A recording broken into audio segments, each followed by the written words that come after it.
Good evening, good folks, and welcome to this City Commission meeting for the City of Muskegon this Tuesday, February 28th, 2023.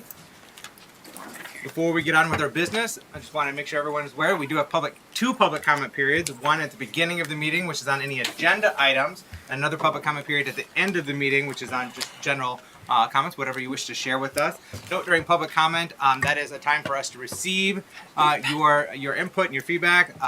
It's not a time for cross dialogue. If you do have questions, we can direct you to the appropriate staff to get you the answers that you may need. Please be respectful when someone is speaking during public comment and maintain decorum throughout the proceedings of our meetings. And note, if you wish to speak during public comment, there are comment forms at the back of the room. Please provide your name and your address. I will not be sharing your home address during our meeting, nor will I ask you to share your home address publicly. We do need that for our records, however. I will acknowledge what neighborhood you're from or what municipality you may be joining us from, but your home address will be held in private.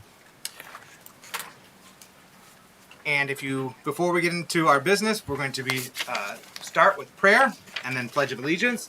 Our Vice Mayor German is going to be leading us in prayer. If you wish to join us, please stand if you're so able to do so. Thank you. Yeah. Thank you, Mayor. Okay, let us bow our heads. I'm going to read from Genesis 1:31. And God saw everything that he had made, and behold, it was very good. The evening and the morning were the sixth day. Father in heaven, we thank you today for allowing us to gather here. We're in the beginning of this week, and we thank you for your creation. We thank you for all you've done for us. We thank you for allowing us to be here to gather today and do business in the name of Jesus, Father in heaven. We ask that you give us directions. We ask that you give us wisdom. You ask that you give this commission the knowledge to guide this city in the right way, where it will be equitable and fair for all. And above all things, Father in heaven, we just want to thank you and protect each and every one of us from seen and unseen danger. And we just ask for these blessings in the name of Jesus. Amen. Amen. I pledge allegiance to the flag of the United States of America and to the republic for which it stands, one nation, under God, indivisible, with liberty and justice for all.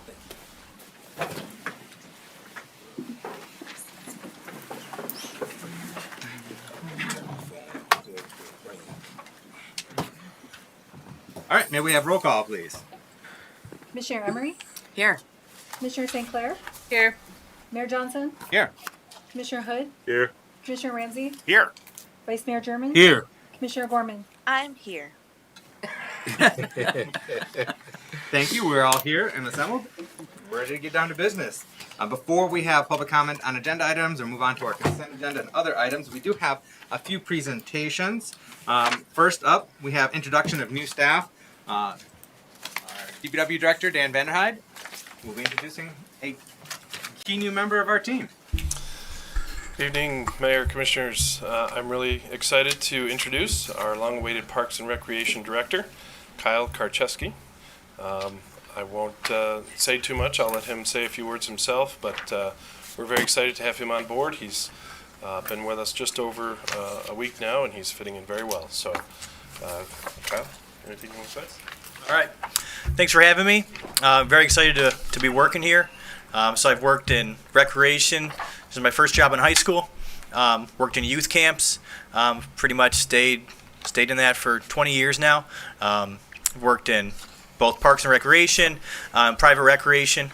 Been the director of operations at Boys and Girls Clubs and YMCA's, and just happy to bring that knowledge and help.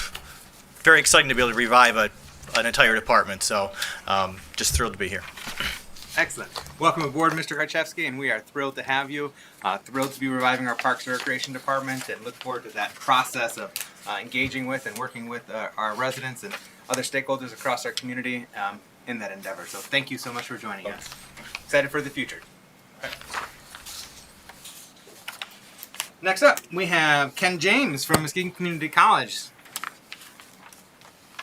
Good evening, Mayor and Commission. I have to tell you, this is a little bit of a homecoming for me. I see a lot of familiar faces and some new ones, so I'm stalling while I hook up my computer here, so we're doing that. But for those that don't know me, my name is Ken. I'm Chief Diversity Officer at Muskegon Community College, and I have given 8 years of my life professionally to the city of Muskegon, where I at one time served as the city's Affirmative Action Director, so it's a joy to be back. So, I am going to ask the tech people to let me display my PowerPoint.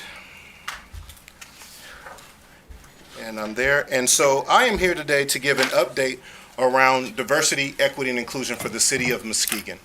And in case you aren't aware, I'll make you aware, the City of Muskegon is a key contributor through the Community Foundation for Muskegon County to the efforts we're doing around diversity, equity, and inclusion at Muskegon Community College. So I want to give you an update. I met with Mayor Johnson, and he said keep it to 9 hours or less. So I have indeed done that. So give me about 9 more minutes, and we'll get all of this taken care of. So here's what you can expect over our few minutes together. I want to do a quick warm-up activity. I'll give an introduction so everyone knows who I am. We'll set the tone around DEI, some key terms. Then I will give you the actual update of what we've been up to. I have an opportunity for Q&A with the commission with that, and then I will conclude my remarks. So the warm-up exercise is, and I know this is a public meeting, so this is for the body, but if anybody else wants to participate, they can indeed do this. So it's the end of a work day. Some of you may or may not have had dinner yet, so you're thinking about what you need, or maybe you had dinner in your stomachs. But I want to ask each of you to stand up if you're able. And those of you in the crowd can do this too. So it's just end day, we're gonna do a quick warm-up. So what I want you to do is shake your hands out a little bit, shake your hands out. And I want you to put your hand, doesn't matter if it's your right or your left, but put a hand out and make a circle with your hand. And I want you to take that circle and put it on your chin. Now everybody look around. Who has it on their chin and who has it on their cheek? All right? So you can sit down, you can do that. So one, I wanted to do some humor, but actions speak louder than words. That's the underlying thing. Actions speak louder than words. So if you didn't catch what happened there, I said put it on your chin, but you watched what I was doing and you put it on your cheek. Actions speak louder than words. So that's our warm-up for tonight. And again, actions speak louder than words. So the slides that I'm using here today, I have shared with your clerk. And you will have a copy of those if you choose to do this. But I won't go over my entire bio, but it is part of the slides. But I do want you to know that I am a 28-year diversity, equity, and inclusion practitioner. I've held a number of roles in human resources. I've done training and development, affirmative action, equal opportunity, recruitment and talent acquisition. And every job that I've had over my 28 years professionally, I've had the lens of DEI. And when you hear me say DEI, that's diversity, equity, and inclusion. And I have worked in municipal government right here in this building, healthcare, higher education, corporate retail, healthcare, nonprofit, and now I'm back in higher ed. I serve as the Chief Diversity Officer at Muskegon Community College, and I've been there for a year and a half. And this is an inaugural position, and this is why I'm giving you the update, because there were several entities that contributed toward the formation of this department. I also bring with me an EDCD, an Executive Certification in Diversity Coaching. And the last time I checked, I'm recognized as an Associate Diversity Coach. I was the only person to have this endorsement in the state of Michigan. That may have changed, but the last time I checked, I was the only person with that endorsement. So here's what I like to do to set the tone as I get into the update. Is one, I want you to know, that when I talk about DEI, I believe that we have to do this in a safe space. But I want you to know that safe and comfort aren't necessarily synonymous. And so I always lead, when we talk about diversity, equity, and inclusion initiatives, it has to be a brave space, because we need to talk about the things that affect us as individuals. The other thing I want to do is we have different views on what diversity, equity, and inclusion really is. And those are 3 different terms, but they're all important and they're all essential in my opinion. And these are the definitions that we use at Muskegon Community College, and I'll share those with you so you know what I'm operating under when I say DEI. So I define diversity as the differences that make each of us unique. And when we hear diversity, we sometimes tend to think that it's the things we can see, age, race, gender, but diversity is much more than that. Country of origin, native language, Catholic, Protestant, atheist, urban, inner city, rural. So all those are examples of diversity, and a room can look the same and still be very diverse. So I wanted to talk about that, but there's a richness in the differences that we bring. Equity, where you seek to ensure fair treatment, equality of opportunity, and fairness and access to information and resources for all. So that's the equity driving point, is equality of opportunity and fairness and access to do this. And I always put a little bookmark around equity. We don't want to confuse that with being equal. So we're in a room full of people here. If we were being equal and I was passing out shoes, I would give everybody a size 14 pair of shoes because that's what I wear. And so that's being equal, but we're being equitable. We're going to dig a little bit deeper. Who needs a heel? Who needs a flat? Who needs a hiking boot? Who needs a tennis shoe? So I wanted to caution you on that. And then also the work on DEI, to me, is inclusion, where you build a culture of belonging by actively inviting the contribution and participation of all people. And so that's the thing, where you want people to be not just welcome, where you feel like they belong, and that's where they can bring their authentic selves to work. They don't have to check anything at the door when they come in. It's that sense of belonging. And I'd like to give you an analogy on that. I'll pick on my good friend Ken Grant, who happens to be in the room. I know if I went to Ken's house right now, he would make me feel like I was welcome there. Hey, Ken, sit down. Can I get you something to drink? You know, so I'm welcome there. But if I felt like I belonged at Ken's house, I can kick my size 14 shoes off without asking. I can go in the fridge and see what leftovers he has there because I feel like I belong there. And that's what we want to drive to in our work environments, is for people to feel like they belong. And so I like to use that analogy.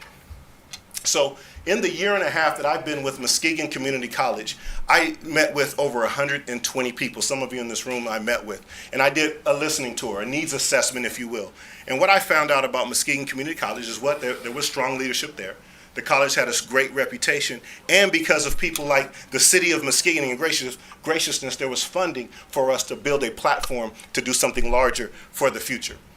And so what I want to share with you now is, prior to me getting to MCC, they had done some work around diversity, equity, inclusion. And MCC has 4 pillars: cultural awareness, workforce and organization strategy, cultural competency, and community outreach. So I took the results of my needs assessment, I took those pillars that were in place, and I came up with programming that I want to address into 4 stakeholder groups that the college touches. And those are, first and foremost, our students. Those are our constituents, our students. So anybody that gets to MCC, we want them to feel like they belong, and we want them to get there and to succeed. And whatever it takes to succeed, we want to do that. And so how do I improve that? Is by having initiatives with faculty and staff. So I am working now with our faculty and staff. 1, we want to be a destination employer, but 2, we want to make sure we're culturally competent. And that's for all faculty and staff, so we can retain our students. But you'll see there are 2 other unique things there. There's community and business, and that's the unique part of my role, is I have an outward-facing piece. So there are initiatives in this community that I want to build upon.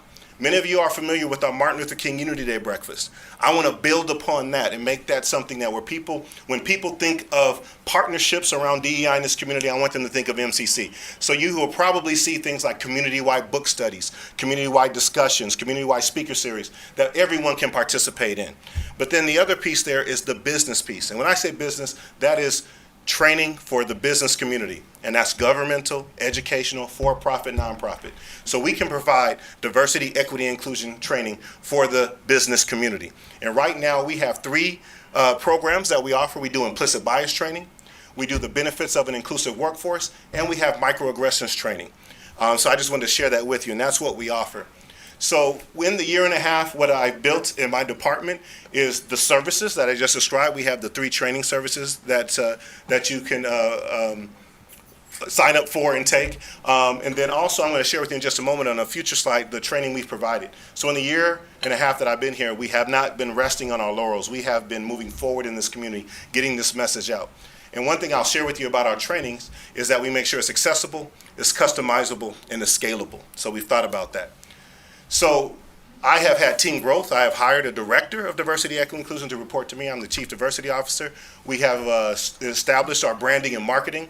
We have a number of services. There are flyers out there. Our website has been updated. We make sure people have QR codes so they know how to reach us. And we have even offered community-wide trainings. So if people want to just do some local professional and personal development, they can come to MCC. We're accessible. And if somebody wants to sample what we offer and see how we do things, they can come and attend those community-wide trainings. When you get these slides, commissioners, these are live links. So if you want to have a link back to the department and see who we are, what we're up to, what's next, and the services we provide, those will just be a click away. But to date, we have worked with over a dozen organizations, and in those dozen organizations, we have had training with over 1,000 individuals in this community. And just to name a few, Trinity Health, Blue Lake Fine Arts Camp, DERA is actually the Downtown Elk Rapids Association, just so you're aware of that, so we can take this show on the road because we feel we have a great message. Harbor Hospice, Lakeshore Nonprofit Alliance, United Way of the Lakeshore, YMCA, North Muskegon Public Schools, the Community Foundation for Muskegon County, and a few more. The Muskegon Area District Library, Hackley Community Care, Muskegon Family Care, the Muskegon Rotary, MCAA, which is the Michigan Community College Association. So again, the work that we're doing is actually something that my peers in higher ed are interested in. MAISD, ACCE, which is the Association of Chamber of Commerce Executives. I came out of the Chamber of Commerce world before I took this role, and again, the work that we're doing is so beneficial that is something that people nationally want. And then also, we are working on organizations in Newaygo and Ottawa counties. Just so you're aware, Muskegon Community College's service area is not just Muskegon County. It does extend into Ottawa and Newaygo counties, and we want to make sure that this message gets out to our entire service area. So with gratitude and appreciation, I'd like to thank all of our funders that have put money toward the Community Foundation to advance DEI work. And those are listed here, but you see I highlighted who we're here to celebrate today, and that is the City of Muskegon. And we thank you for the work that you've put toward this, because we are making a better West Michigan for all through the work that we're doing. So I'm going to pause there for just a moment. I know I've given you a lot. I'm keeping it under my 10-minute time frame. What questions can I answer for you? Commissioners, any questions for Mr. James? Am I that good? Just kidding. I have a question. So, one, welcome back home. Thank you. We appreciate you joining us tonight and presenting an excellent presentation. We are a proud partner in your position and the work that you're doing. How has the city leaned on your work, and how have we collaborated with you thus far? And what has happened, and what may be in the works, and how are we utilizing? Absolutely, your absolutely. services and your work? So to date, and I'm not name dropping, but I'm going to name drop. So I've had a chance to meet with the new city manager, and I know there are ways to partner in going forward.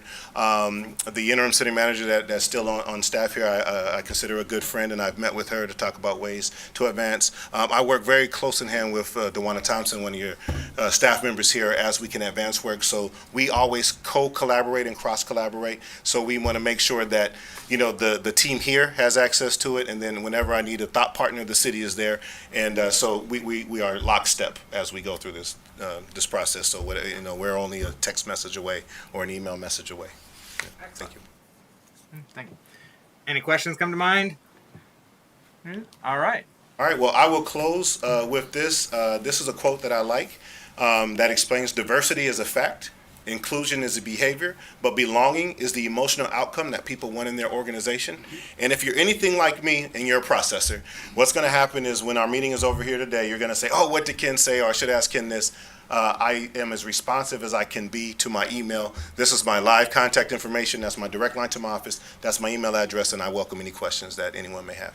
Thank you for your time. Fantastic. All right. Thank you so much for joining us tonight. We really appreciate that presentation, and moreover, we appreciate the work that you're doing on such valuable and important initiatives.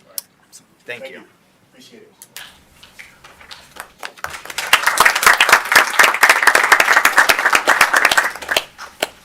Next up, we have Fair Housing Settlement Update from our Community Neighborhood Services Director, Sharonda Carson. Welcome. Hello, how are you guys doing? So you guys all should have a just a little sheet that just explains the focus area for the target audience, a target area for fair housing settlement. And you asked for an update on when we had come to a decision on what we would do with those funds, and we were under fair housing, so they got to make the final deciding decision on how we are going to expend those funds. And so the areas that they would like to put funding towards, the total amount is $360,000, and they're going to come through in the form of home repairs, both major and minor, beautification efforts to match what the city is already doing with their beautification stipends, and also a opportunity for neighborhood associations to do a community project. So there's a certain amount of target areas that they are focused on. And they are Angel, McLaughlin, some of Jackson Hill, Marquette, Sheldon Park, Steele, some portions of Marshfield and Nelson, and also East Muskegon. These funds will be available to homeowners. And so they have, hopefully, if I haven't. Bring it up here. I was going to tell you guys about their outcomes, and I do have a sheet back here if you guys don't mind holding on for a second.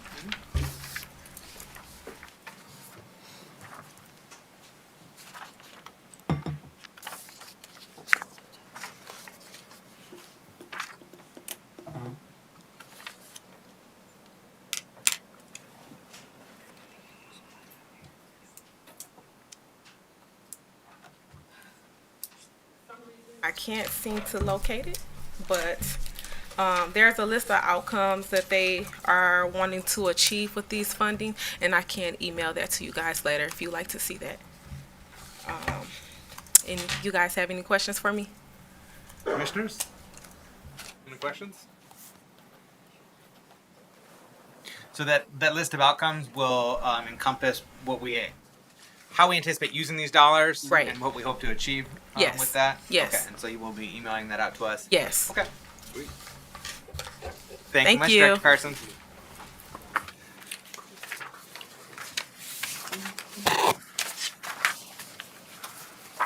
Madam Clerk, have we received any forms for public comment on agenda items? I have not. Is there anyone on the line that wishes to phone in comments on agenda items? We've received no calls. No phone calls. All right. One last chance in the audience to give public comment on agenda items. All right. We are going to move forward. Commissioners, you've had an opportunity to review the consent agenda. Are there any items that you wish to have removed for separate consideration, deliberation, and vote? Item 7B. All right.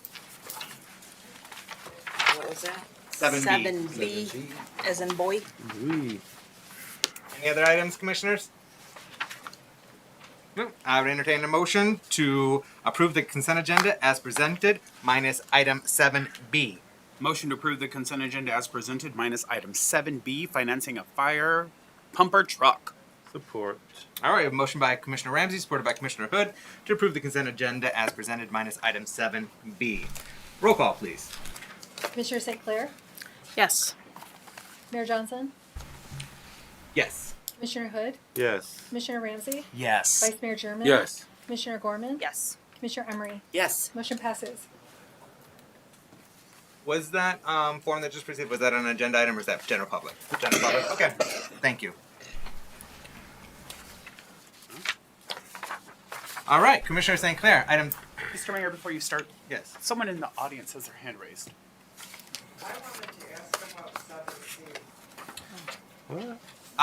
So 7C would be Landscape and Country Department of Works. If you can stay to the end of the meeting, our Public Works Director, Dan Vanderhyde, can answer any questions you have about that item. All right, thank you. Commissioner St. Clair, item 7B. I move to allow staff to enter into a lease agreement with Huntington Bank for a fire pumper truck. Support. We have a motion by Commissioner St. Clair, supported by Vice Mayor German, to allow staff to enter into a lease agreement with Huntington Bank for acquisition of a fire pumper truck. Good evening. Hi. Yes, do you, a couple years ago, the commission approved us to buy 2 fire trucks. We financed the ladder truck a couple years ago, and then my intention was to buy this one straight out with cash, but last year we lost $900,000 in the market, unrealized gains. So this year I decided to finance it. The rates were higher a couple months ago, and they've since dropped to 4.4%. So we decided to go over a 5-year lease to spread the cost over 5 years.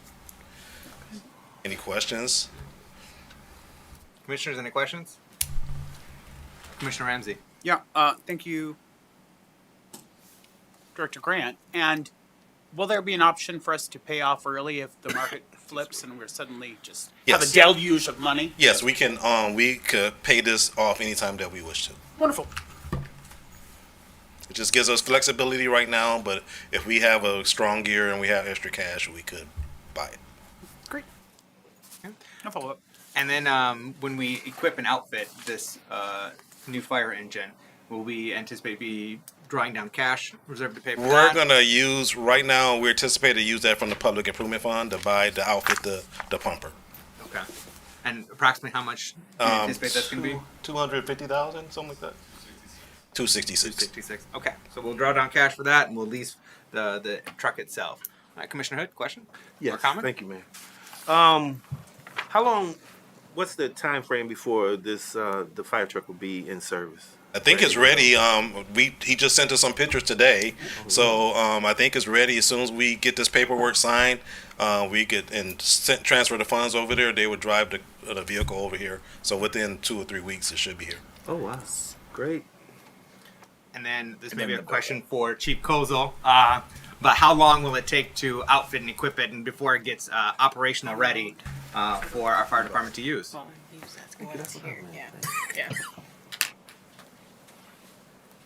Great question. We've actually already started buying the equipment for it, just because some of it is like 4 to 5 months out, like the hose. So it could be a little bit to get that in service. We do have enough right now to keep us with enough engines to be staffing the city, but as that comes in, we'll get it on there. Okay.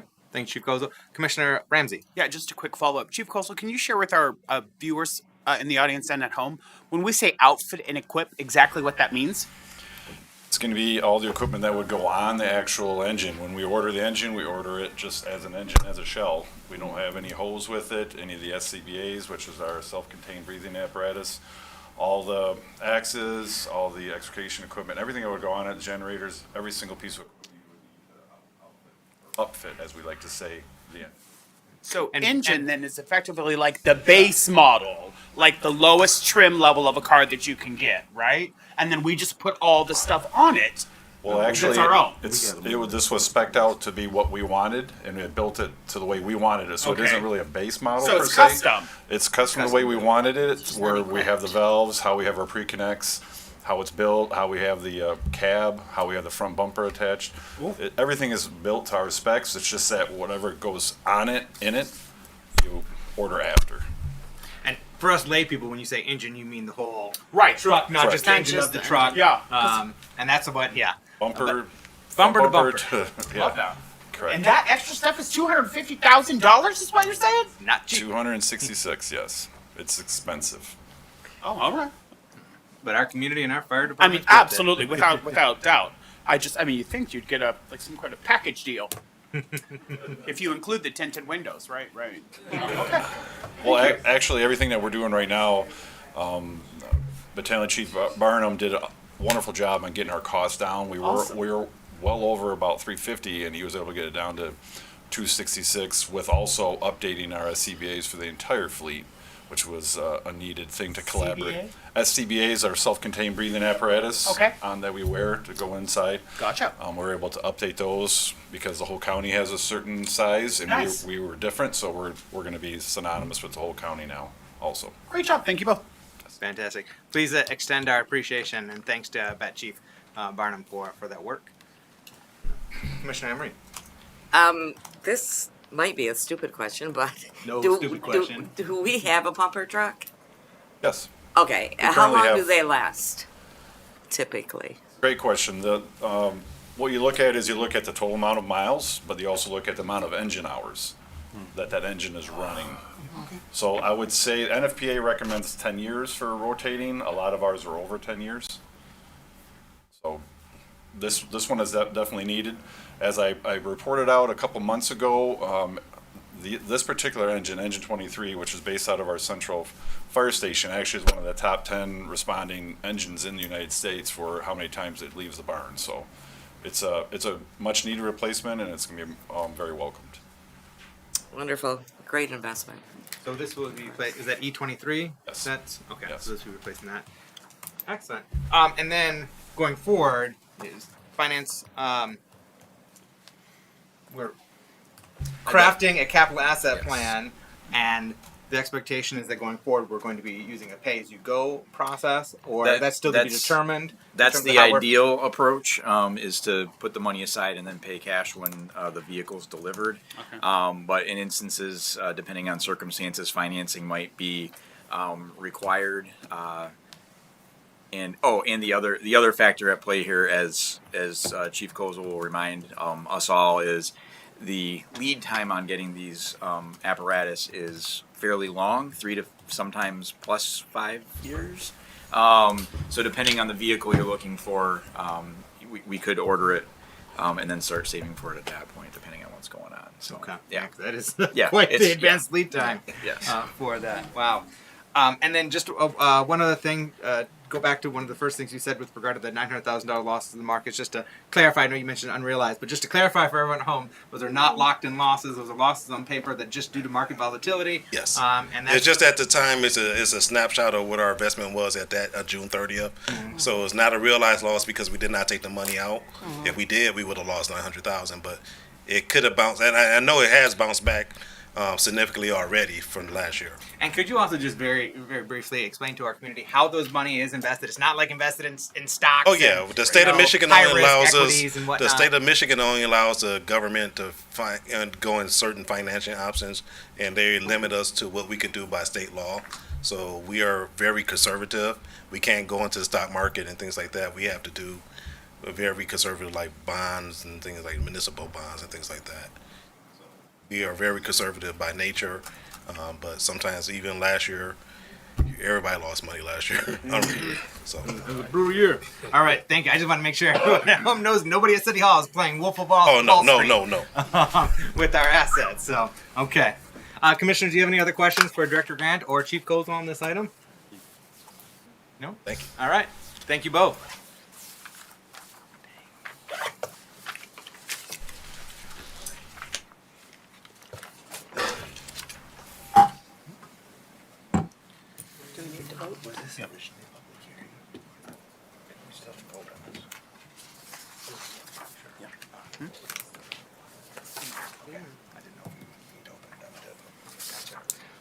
Roll call, please. Mayor Johnson, Yes. Commissioner Hood, Yes. Commissioner Ramsey, Yes.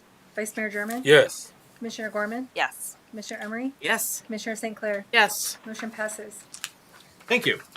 Next up, we have unfinished business. Housing Board of Appeals for demolition of 835 West Forest.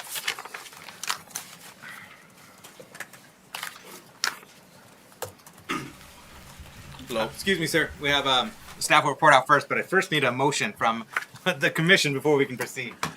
Yeah, I would like to submit a motion to concur with the Housing Board of Appeals decision to demolish and authorize administration to obtain bids for the demolition, and that the mayor and the clerk be authorized and directed to execute a contract for demolition with the lowest responsible bidder at 835 West Forest Avenue Street, Boulevard Way. Support. All right, we have a motion by Commissioner Ramsey, supported by Commissioner Emery. Welcome, Mr. Zenobia. Good evening. We're back here again with 835 West Forest. As was requested by this commission, we extended this process 30 days in the hope that the owners would come in and get some permits to get final approval on all of their outstanding issues. No permits have been applied for. They did call and have a meeting with us this morning about a few other properties in addition to this one. Unfortunately, there doesn't seem to be a resolution in sight. They did complete some of the work, but again, no permits on that, so it kind of continues the process. I will make note, one of the concerns that the commission had raised last meeting was this is a primary residence. Just as a matter of clarification, there hasn't been water usage at the house since November of last year. There's 1 unit this year. Normal single-family house runs about 3 to 5 units, but really 0 units every month since November of last year. So I do have that readout if someone would like to see it. Thank you, Mr. Zenobia. Commissioners, do you have any questions for staff? Commissioner Ramsey. Mr. Zenobia, I just want to thank you for doing this work for the commission over the last month. I know that a couple of my colleagues here were really looking to understand how this better goes down, right? And so I always take the opportunity to explain, and I want to thank everyone here for being a part of this conversation and learning about how this stuff works and all the boxes that our staff goes through to check before we make a very weighted decision like this to move this through the process. So I want to thank you and the team upstairs for doing all that work, and then give the time back to anyone else on the bench who has questions. Thank you, Commissioner Ramsey. Commissioner Hood. Yes. I want to thank you too, because I was one of those that says, wow, this is your primary residence. Let's give them the chance to get this rectified. And I don't know what the deal is. I guess we'll hear it, why there's no permits, why there's no water usage. I don't think you can live in a residence without using the water. So, yeah, I just wanted to say thank you, you and your staff, for what you do and why you brought that back, and the committee as a whole. Yes, sir. So thank you. Thank you, Commissioner Hood. Vice Mayor German. Yes, thank you, Mayor. You mentioned units, and what were you applying to? Units as in water usage? Or? Units of water, yep. Okay. So I've got the readout here from just the history of the water billing. There was 1 unit used in February. The last usage was in the end of September, beginning of October, that billing cycle of 22. That was also just the 1 unit. For reference, I pulled my house here in the city of Muskegon, just me and my wife. We use about 3 to 5 units every month, and so that's just 2 people in a house. That's based on my conversations with water staff or water department staff. It's pretty regular for a single family home, about 3 to 5 units. Okay. And also, you mentioned no permits were pulled, Correct. but there was some work completed. Yep. So if you look Could you here on the specify on what was done? Yes, sir. So they did complete some of the soffit work. That front portion of the roof remains unfinished, but you can see there's near that dormer, there's a piece of fascia missing. That's been put up. The other side, another piece of fascia had been put up. As far as I can tell, that's the work that's been completed, but that front porch roof remains unfinished. Some exterior soffit, fascia, things like that. A few pieces of metal were put up. And one more question, Mayor, if I may. Okay, and what permits had to be pulled? So this commission asked that they complete final inspections on all of their permits, right? The permits would have been, they would need a building permit for the roof, the interior finals, as well as electrical, plumbing, mechanicals. None of those have had final inspections. They haven't brought in even applications. My anticipation is they're going to tell you about a financial hardship, which I completely empathize with. However, that was what was requested. At least we've had an application. We'd have something to go off of. Yeah. Okay. All right, thank you. Thank you, Vice Mayor German. Just a moment, Commissioner Ramsey. We got Commissioner St. Clair. Thank you. I am okay. So we are saying that this is a dangerous building. I believe you that this is a dangerous building. However, I don't see any specific concerns that lead me to understand very clearly what the issue is. I know sometimes we have issues where there is a clear and present danger that you can show us this house is unsafe, it is a dangerous. This one, I see a lot of nuisance things, which Sure. I'm sure bother the neighbors. and that's completely reasonable. I don't see evidence of this is an unsafe structure for Definitely. people to be living in. And can you help me with that? Yeah, so The pictures can definitely be misleading because we got new siding and most of a new roof on there. When this house was initially noted back in, I believe, 2017 or 2015 even, there was a myriad of issues. Whole violation list was sent to them.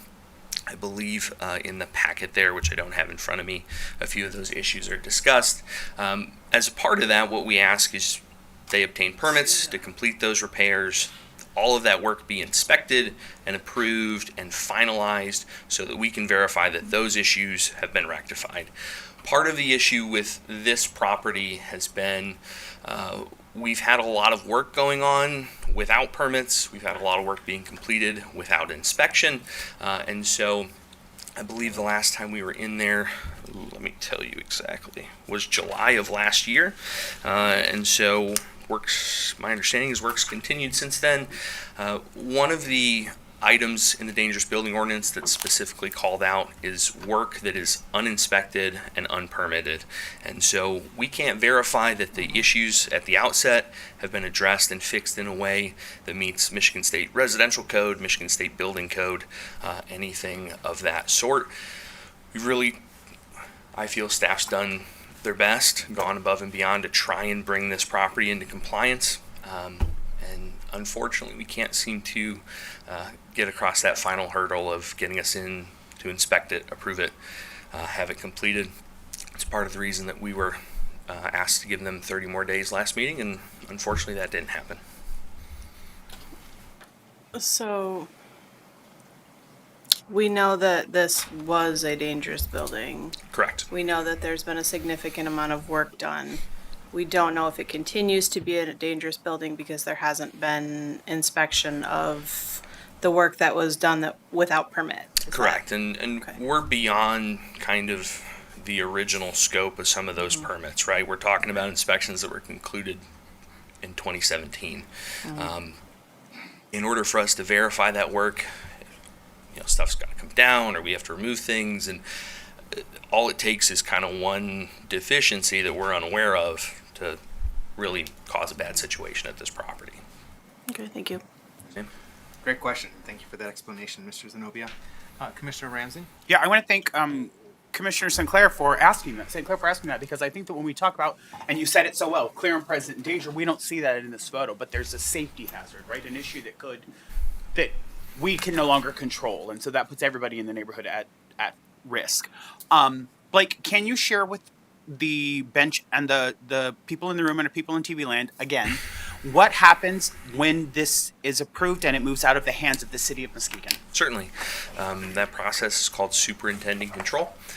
We just had one, I think, enter into that a few weeks ago. Essentially what would need to happen is a lawsuit would need to be filed with the court requesting an injunction for what's called a consent judgment, which would allow the owner and the city to use the court as a mediator to come to an agreement on what needs to get done, the time frame for those repairs, and essentially set a timeline that both parties are held accountable to. So the city has certain requirements on reviews, on issuance of permits, on inspections, things like that. The owner would have responsibilities in terms of these are the phases of construction that need to be completed, these are the dates and times that those phases need to be completed by. Once that happens, either A, the property is completed, the project is completed, it's approved, issued a certificate of occupancy and comes off the dangerous building list, or B, the property is not completed, we request a default judgment, and then it is essentially demolished. We send it out for bid and demolish it like any other dangerous building that was declared for demolition. As part of that, escrow money is required. Generally on a house like this, we look for around $10,000 based on our demolition costs. I will say, just based on the last few demolition contracts we've had, that seems to be a little low. But generally for a single family house of this age and size, about $10,000 would be required for that next phase. Great, thank you, Blake. I have no further questions. Thank you, Commissioner Ramsey, and thank you for that explanation. Commissioners, any other? Before I recognize you, Vice Mayor German, I'm just wondering, Commissioner Gorman, do you have anything? Commissioner Emery? Nope. I want to make sure everyone has an opportunity to ask and ask questions and add anything they'd like. Vice Mayor German. Yes, thank you, Mayor. I do want to hear from the homeowner as well, and I want to know what played a factor of the yes. Hi, how you doing, sir? All right. Yeah, could you tell me, what you've done to your home since the last time we spoke here at the commission? All the roof is all done. All the metal is done. Everything outside in the metal is done. The soffit, the fascia. He showed you guys a picture from January. And then the inside, like I said last time, all that stuff is done. I got these papers from the inspectors that approved installation, approved the plumbing, approved electrical, approved them joists that they were talking about for me to put the drywall up. The only thing I have not done is the final, and he told me it was failed. He told me once everything's done with the plugins, covers and everything, then to do the roughing. I mean the final inspection. But all that's done. And you have pictures? No. And then you guys told me 30 days to get the what do you call it? The permits. I went there. What was it last? First week of February. Come up here. It's Mandy. Please provide your name. Andy Bash. So I would like to just start. We do appreciate you guys giving us the extended 30 days. We don't want you to feel like you just gave it to us and we didn't try to work on things, because we did. Right after our meeting, it was the first week of February, we had a tenant move out of a property. She hasn't been, part of the issue was income, and we finally got her evicted and she moved from the home. We had it set up with another tenant from Section 8 to move in. They were going to pay 3 months in advance. So we went right after the meeting to get, we were going to use that money for the permits to pull. We went to have an inspection done on that rental property. They told us if we paid $400 and some that they would set up the inspection for the following week. We had an inspection date set. We paid the $400. They never showed up for the rental house inspection, nor did we get a phone call. So we went in there 2 days later asking them, hey, we explained to them almost in tears, we just gave you guys this $400 and some so we could get a renter in there so we could have the money to pull the permits. What's going on? How come the inspector did not show up to the property? They came up with this thing and said now that all fees have to be paid. But we were told, and I've escalated this issue to Detroit, whoever oversees Safe Build. Paul. And I let him know how, if we don't show up, we get a lockout fee, $70. And there's late fees. The inspector admitted that she did not call us or inform us she wasn't showing up to the appointment. So at this point, we went in there, we told them, hey, this was our last money. We were going to use this money for permits. If you're not going to do the inspection, can we get a refund then? You know, we were never told that you weren't going to show up. And it finally is just now getting, that situation just got cleared up, finally. They set an inspection for today. However, we still didn't have the funding to get the permits because they never did that inspection, so we called last Friday. And we asked for an inspector, a building inspector, to come into Forest to at least, so he could, document everything that had been completed. So you guys would know specifically what had to be finished. And again, over the phone, they set the appointment up and we were told that they would come to this morning. What day was it that you got the phone call? Friday? Friday, what was his name? He's the new guy. The guy's gonna take over his spot. I forgot his name. We get a phone call that they're not coming to do the inspection. They don't have time to do the inspection, even though whoever scheduled it, obviously scheduled it, there was time. But they got time to pass by and take pictures of the house, but they don't got time to go there. Like, they're really setting us up for failure, and I wish you guys would just believe us. If you would go through our paperwork and see, they are really harassing us and picking with us. They don't want us to succeed with this house. How can they set us an appointment you guys told for me. an all trades inspection, but then call us and tell us they don't have time? Well, whoever is on the phone and scheduled that appointment seen you had time. That's why they put it on the schedule. Fair enough. And you guys said 30 days, not 3 weeks. You know what I'm saying? Like, in the weather, it's been like real bad. Like, I don't know. And I got things right here from the inspectors, though, that stuff that's approved. But we wanted them to come in so that at least you guys would know that it's not nothing dangerous, and they would have, their little stuff staying that what needs to get completed, but we're out of options. And then the water meter, some dude came over, something to do with the little machine on the outside of the house. They put a new one in. I don't know nothing about that. They but put a new meter I pay in. my bill for water. I don't know. I don't got to water. But we have documentation of that. I So. have a question there. Are those receipts from contractors? No, these are the safe bills. Receipts from Safe Bill? Yeah. That they Okay, approved. can I see those?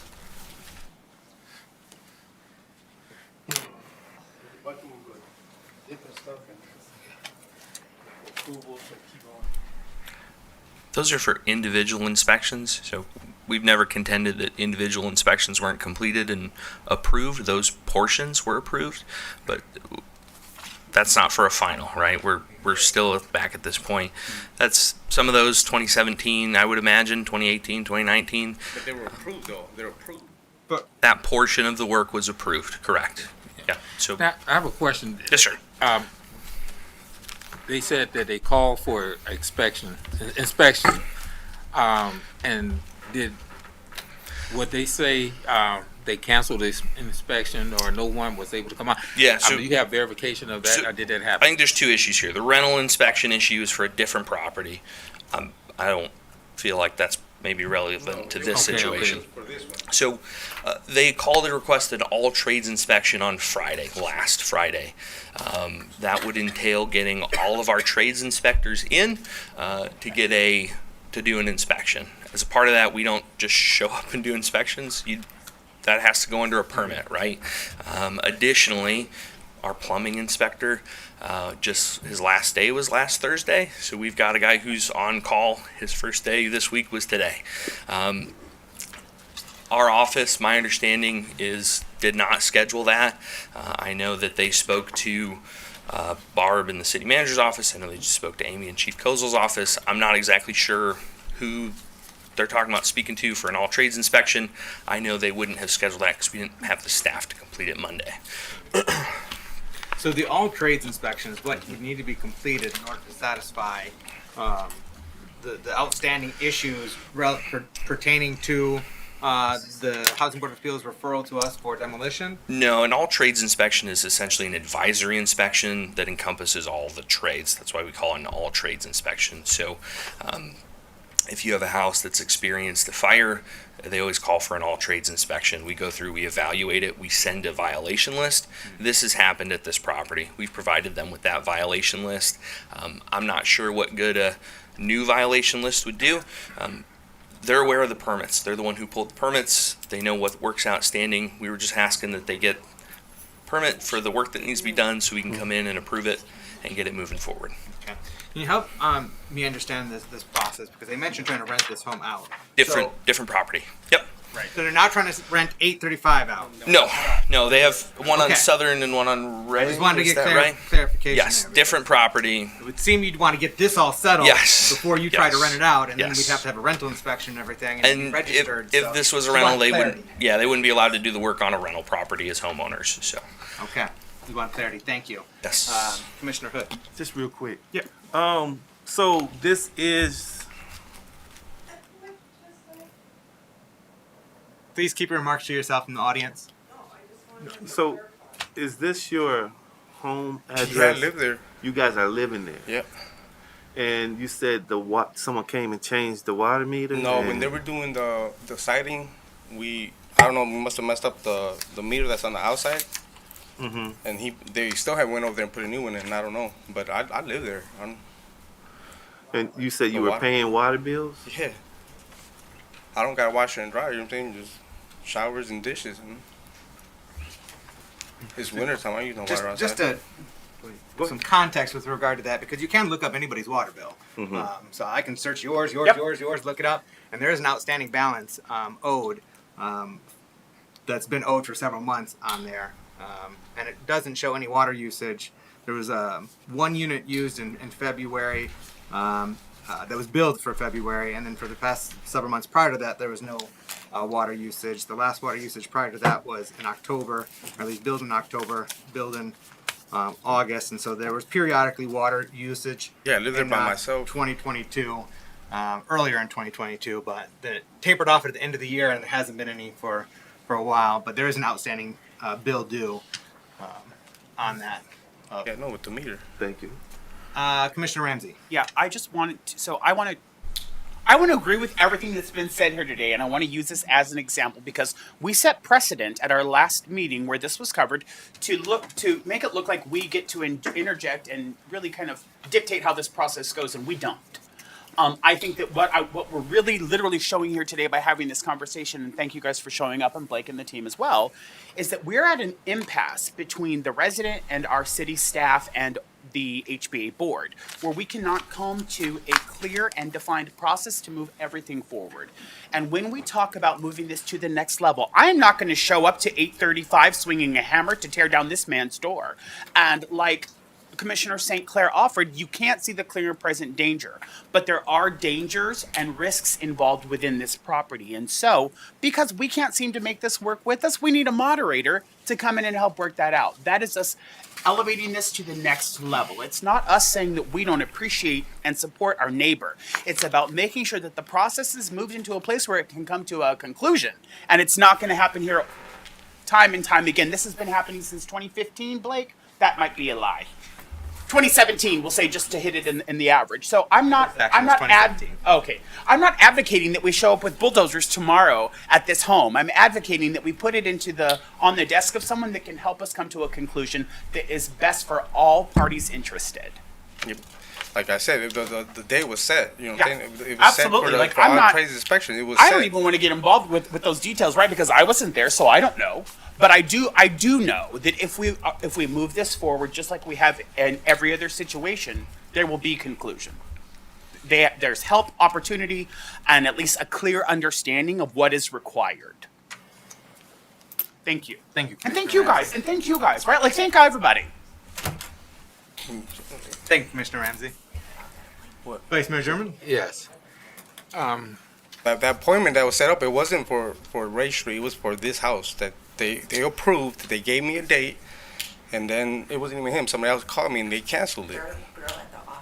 Yeah, and that's what I'm trying to get clarification on. I'm from the director, from inspection. Was there an accurate date set for inspection? No, sir. They wouldn't have. So in order to even schedule that, she would have to verify with all the inspectors that they're available for that time. It's not an all trades inspection isn't completed on the phone. You call, you request it. We're generally going to call or email you back, letting you know that we can set that time. We have to coordinate the schedules of all the building inspectors, plumbing, mechanical inspector, electrical inspector, etc. It's not a phone call. Hey, I need this on Monday. Yep, you're good to go. She'd have to speak to all the inspectors, half of whom aren't even in on Friday. So, yeah. I recorded the phone call with that for that inspection. I recorded it. You give me a couple minutes. I go out there and get to find it. I don't think that's necessary, sir. I recorded the. They did, and she called it the all trades inspection. I called her, and I was on the phone. Well, we both were there, and we explained to her what we needed. That we need somebody to come into Forest and tell us what all needs to be done, do an inspection, so we can go pull the permits for that. Okay? And then she said, okay, let me place you on hold. So he's right. She must have spoke with an inspector or whoever and set a date, and they gave us a date and time. It was going to be at 10 or 11 this morning. So Friday, and I don't know why he's speaking on behalf of this appointment because he wasn't part of it. It was another gentleman that called and canceled, or he said he was not going to be able to make it. So. Thank you, Ms. Bash, right? Yes. Thank you, Ms. Bash. Thank you, Mr. Padilla. Mr. Zenobia, so when this was last before the commission, which was a month ago, and we had decided to postpone further consideration of this until tonight. Yes, sir. The expectation at that time was you were going to be providing a list, and a list had been provided previously, but that another list was going to be provided that was going to spell out you need to do X, Y, and Z in order to satisfy the outstanding concerns and requirements before coming back here, and the expectation was they were going to be pulling those permits to get that work done. And we wanted to see progress. Yes. Not necessarily had to be all 100% completed, but we wanted to see progress before tonight's meeting. So, yes, I did provide that. I put together a manila envelope, every permit that had been pulled by the owners on the property, including the results, what was outstanding, We provided that all to them, I think, the week after the meeting. So, or maybe even the same week. You guys do Tuesday meetings. So, yeah, most likely. I don't know when they came in to pick it up, but the next day printed it all out. They came in and got it one day. All the permits. Mr. Padilla, if you don't mind, if just taking a seat, just sorry. Thank you. Yep, all the permits that had been issued, including all the inspections that had been completed with their result. So, rough-in inspection, partially approved, or ice and water approved, or advisory disapproved, whatever that would be, is all listed on there. So, realistically, permits, most likely a final inspection. That's what we were hoping for. We have not got that yet. So, all of the outstanding items, there have been no permits pulled with regard to any of the outstanding items since. Correct. Yep, all those permits. Most are from 17, some are from 19, 20. I think there's a roofing permit from 22. We've extended those well beyond the general life cycle of permits to try and kind of make this go. This commission asked that we get new permits to conclude it. We would generally only conduct inspections under an existing permit. So, you can't call for an I can't call the inspections department for an inspection on my house, come and look at my water heater, come and look at everything. It has to be tied to a permit. That's just the process for inspections. Okay, thank you, Mr. Zenobia. Yes, sir. So, commissioners, we have a motion right now. We asked for this to be delayed for consideration by until tonight, so we had an extra month since the Housing Board of Appeals. And Commissioner Ramsey, maybe you can speak to how long it has gone through the Housing Board of Appeals as well, because it's not like this is the first, consideration. Can you enlighten us on the process of the Housing Board of Appeals? Absolutely. So the Housing Board of the HBA, which is what we affectionately call it, because otherwise you have to say that every time. We send out notifications, both physical and through the mail. So there's something posted on the house if there is an issue and something sent in the mail, right? And I'm not saying that this happened, this is the general process.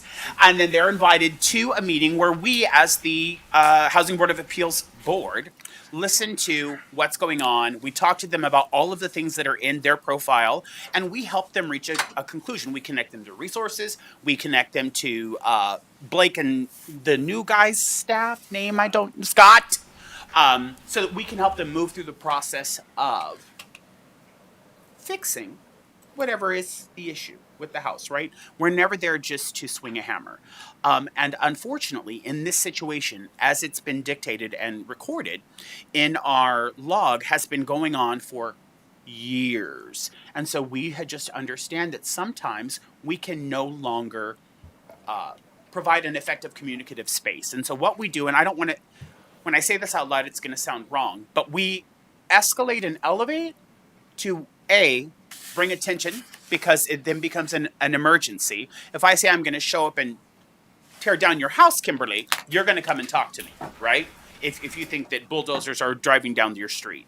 And so that really brings people in most of the time. And then they come in and we talk about what they need, just as we did here, at the suggestion of our colleagues. And then we set a date out and catch up, set a date out and catch up. So each time that happens, they have come in and said, someone comes in and says, we're going to do this. Can we have time? And we say, absolutely. But then it comes to a point where we can no longer do that because of all the times before. And so we send it to us so that it can go up to the county and really find conclusion. Okay.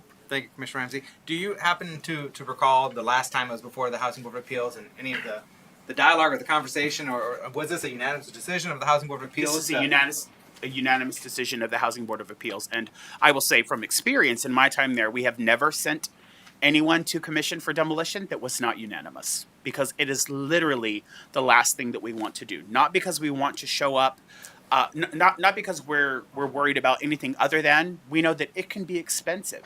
And if one of your barriers is funding, we want to help you get all of that before. But again, there comes a point where the risk outweighs the benefit of pushing back and pushing it out and pushing it out. And so that's how it comes here. Thank you, Commissioner Ramsey. Yes. So I think we understand the process of how it works its way through the Housing Board of Appeals, makes it to us. Mr. Zenobia explained previously the process for petitioning of superintendent control. If we do decide to concur with the Housing Board of Appeals recommendation and vote in the affirmative, the property owner still has that opportunity to petition for superintendent control within 21 days. That then enables them to have more time to get the property up to par and become a safe and inspected accommodations. Vice Mayor German, so do you have any follow-up questions for staff on this? More of a comment, and one question. The gentleman did say he completed the roof. Yep. But I have the problem with, because you didn't pull the permits, and from my understanding, you have to have a permit pulled to do these work, and that you didn't comply with, and that was part of the agreement last time you were in front of us. Just give me a reason why you didn't pull those permits.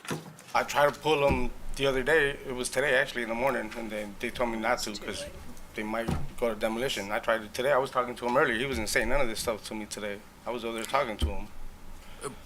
But as he stated just a few minutes ago, he provided a package with everything necessary. Like I said, all that, like the stuff that he's saying, it's done. Like, that's why I wanted somebody to go in there so I know what permits to pull. Like, I don't, what permits do I gotta pull? That's why I wanted somebody to go in there so they could see. And just one other thing, man. You're in the 9th hour, deadlines today. I know you said something about weather. Could have been an issue. I know you mentioned hardship. If it was going to superintendent control, and he stated roughly around $10,000 would have to be in escrow. I'm looking at your issue, and we've been lenient, but also I know around this city, when it comes to private businesses and other sectors, we've been very lenient. And I'm gonna give you an example. For 12 years, I've sat on this commission, and the Char Walker building has been an eyesore in that NIMS neighborhood for years. Tell me why Safe Built hadn't took action to tear that down, but we're on these citizens in the community, taxpayers, and me traveling around the city. Vice Mayor German, that actually has come to before us and gone to Housing Board Yeah, of Appeals.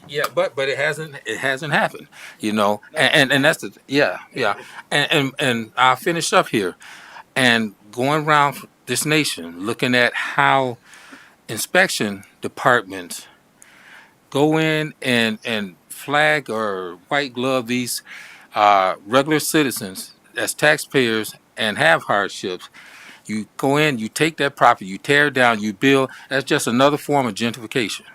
And I know it when I see it, and I have a problem with that when, and I'm not saying that's what's happening here, with Safe Built, but the cycle that I've seen, and this is why I have leniency when it comes to citizens and stuff like that. And in your case, we've given you a month. And probably, you should have gotten those permits. I tried to get them today. You guys said 30 days. Today's still the 30th day. Right. You're in the 9th hour. And they told me not to get them. They told me. And I know this is your home. Yeah. So, I'm going to make a motion. I'm going to make a motion again because the house doesn't look like a dangerous building, for one. Okay. And I'm going to ask that we table this for another 30 days.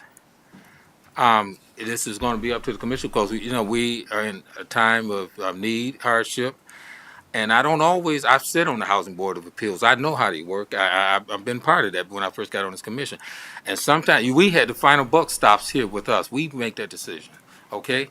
I mean, not disregard what they're saying, but no one's been there to look at your property, and part of that main responsibility is you, sir. Yeah. So I'd like to make a motion for tabling this for another 30 days, providing you have this work done with permits coming in front of us again. Permits tomorrow. I finally got some money. And that's my motion. And if anyone wants to second it to have discussion, there's no discussion on the table. Yeah. but put yourself in his shoes and have some empathy. And the reason why it's so hard for others to look away because you're not in that position. But so Just to clarify on your motion, tabling it for 30 days puts us beyond the March meetings that would put us into April as the next general session. So are you wanting to at 30 plus days, or are you saying you wanting to table it until the March 28th, which would be a month away, the March 28th general session? Thank you, Mayor. I think due to the weather, we don't, and the weather was unpredictable. We don't know.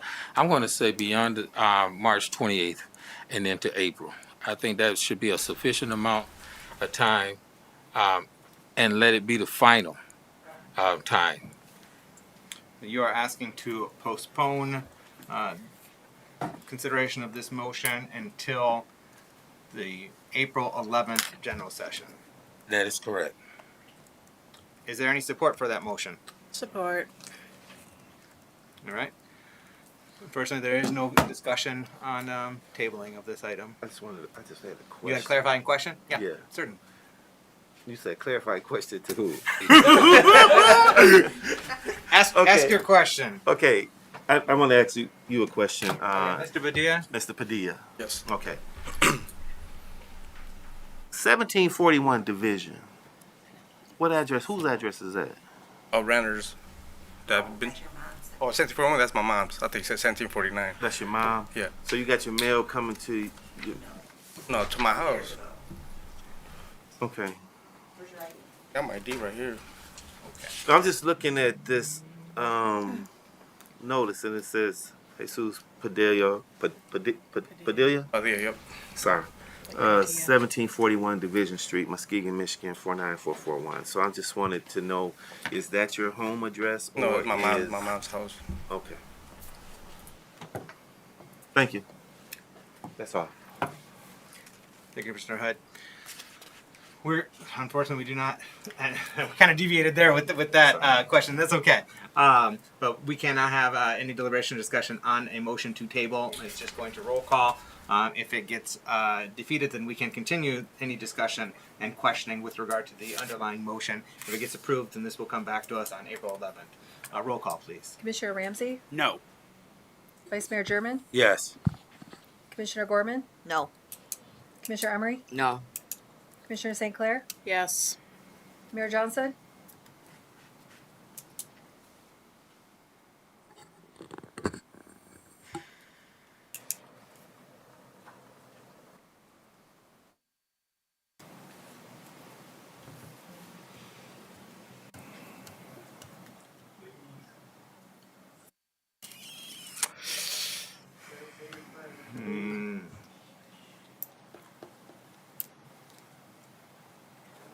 No. Commissioner Hood? Yes. I'm going to say yes. Motion fails. So I'll just share why I did not want to table this any further is because we had given the opportunity to pursue remedy of this a month ago and no action was taken. And I don't have reasonable confidence that if we give additional time, that action will be taken in a judicious manner. This is something that's going on for several years now. And it seems like it, as Commissioner Ramsey says, it needs to be elevated and escalated in order to ensure compliance.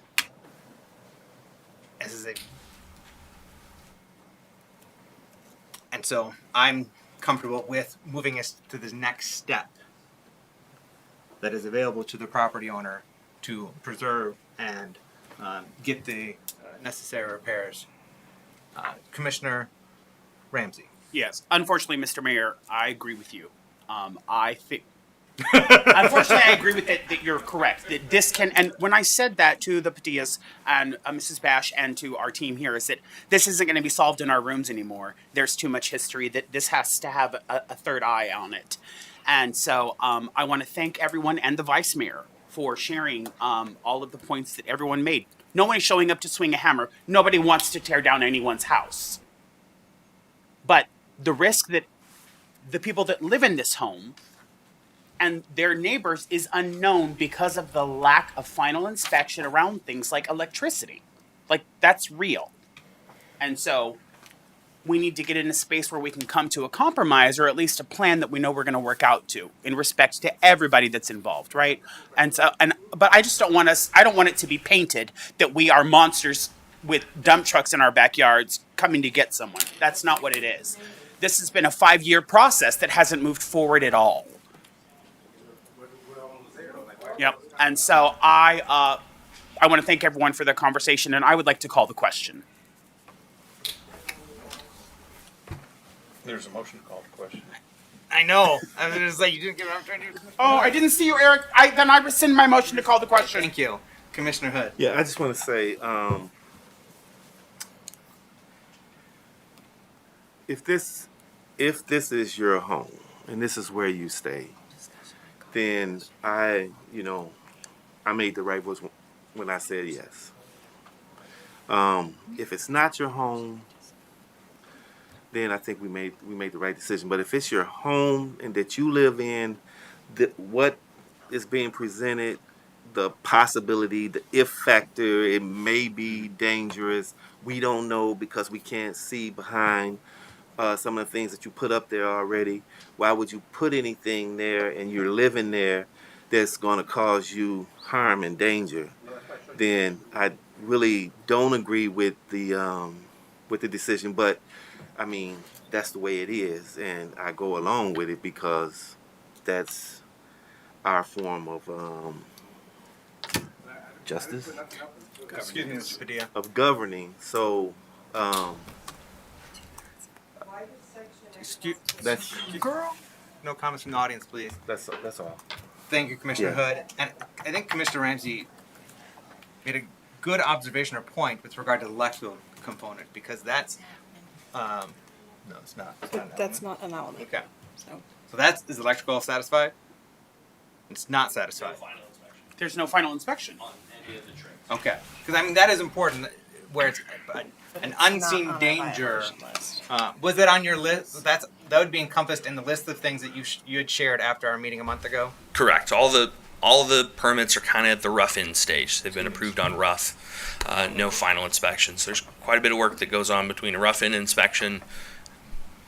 Generally that's open studs and wall cavities and things like that, and the final inspection, which is a completed portion.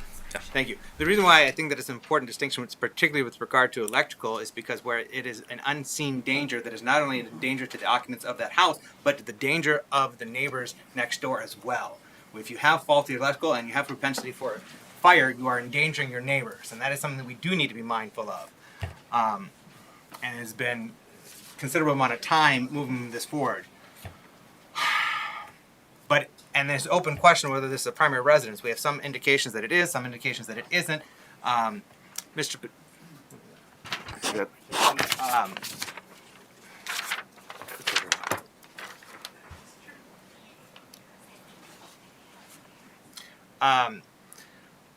Well, I'm not comfortable with extending it out to April 11th. If the commission so chose to give just to the next general session, and you need to act quickly, not waiting to the last minute. We have the money for the permits tomorrow. Then I would, excuse me, Mr. Padilla, I could support extending this just to our next general session.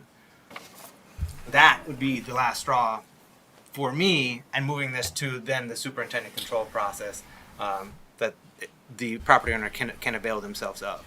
But I cannot make that motion, so that would need to come from a commissioner, if a commissioner so wished to extend it by just until that March 14th general session. Mayor. Vice Mayor. So if I heard you correctly, given the fact that the property owner bring in necessary paperwork with permits, you're looking to support a March 14th deadline, is it? I am willing superintendent control to give one last chance just to the very next meeting, because I don't want to wait until April 11th and we're back here and they're asking for that permitting on April 11th. Exactly. And so I'm saying I'm willing to give one last grace here, while still them having the opportunity to petition for superintendent control if we were to concur with the Housing Board of Appeals, whether tonight or at a future meeting. But Mr. Zenobia has made clear to them the things that need to be done, and we need to see action on achieving those things. And we have not seen that. That's why I'm really torn on giving additional grace. But I think it's important that we are sensitive to it being a residence. And now there's different conflicting information about whether it is actively being lived in, but I'll give them the benefit of the doubt that this is their residence. Exactly. And we need to be respectful and sensitive to that. So that's why I could give a little bit. Mm-hmm. And that's why I said 30 days at least. I mean, because if what the resident has stated, that the work is completed, all you have to do is pull those permits, allow the inspector to come in and approve everything. But if additional time is needed, you need to let the commission know that right now. Will all of this stuff be done in 30 days? Or will it be done in 2 weeks? I mean, this is your time to speak. Is it just a free flow? Stop bringing people to the podium. No. I ain't asking them to come to the podium. Oh, no. Thank you. Okay. Commissioner Hood. So, Commissioner Ramsey. That's okay. My question to you, Mr. Mayor, with the understanding of an extension of a 2-week extension, is that there has to be qualifiers around what we're expecting to be done. And I say this because we gave them a month to have all of these inspections done and then to pull permits. So Blake sent over everything that needed to be done, and they didn't show up until day of. It was coming back to us to even talk about pulling permits. So within 15 days, what do we, realistically, what are we expecting to happen? Because it can't just be that they pulled the permits, because then there's all the time that they get for those permits. And Blake, how long do those permits last? Generally 6 months. 6 months of us waiting to see if there's going to be any action then. So I'm not in favor of that. This is not about anything other than this not being decided in this room, no matter who is sitting in these chairs.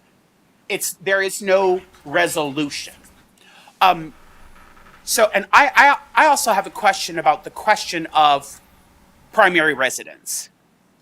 Is this home homesteaded to Mr. Padilla? Yes. Are there any other homes in the city homesteaded to Mr. Padilla?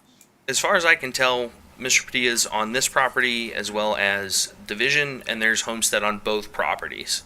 That's as far as I can tell. And is that okay or not? My understanding is under assessing no, but I don't know. I don't have the documentation for assessing. Okay. Yeah. And it's okay. I just people who know what that means know what that means. So I understand, but there has to be qualifiers, and I don't expect it would be inconceivable for me to look at these two people and be like, "You got 2 weeks, I need to work it out."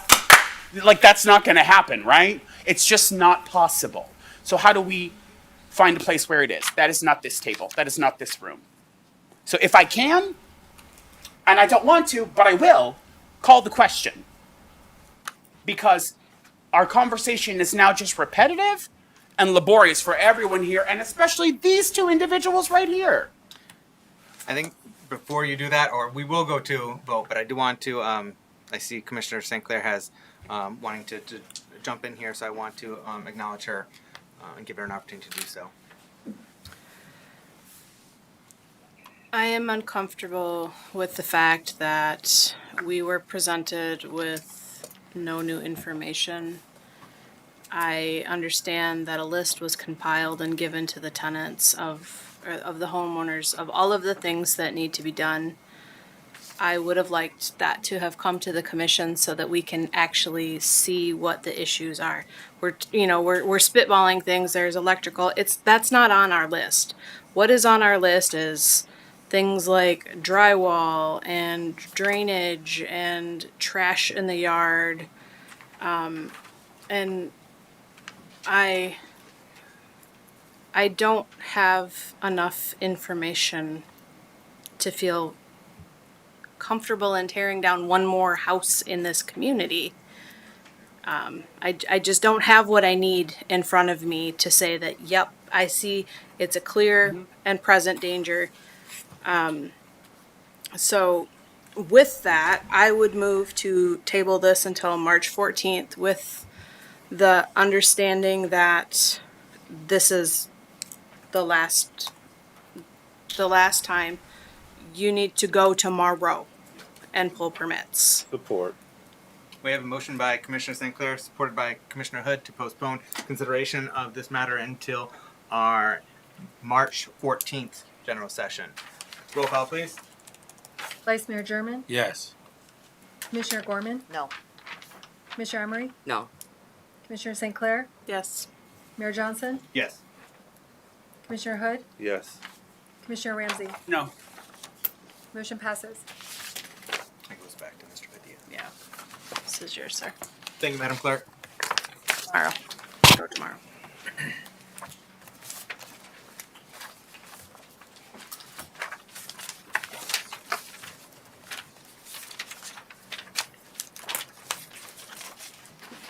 All right.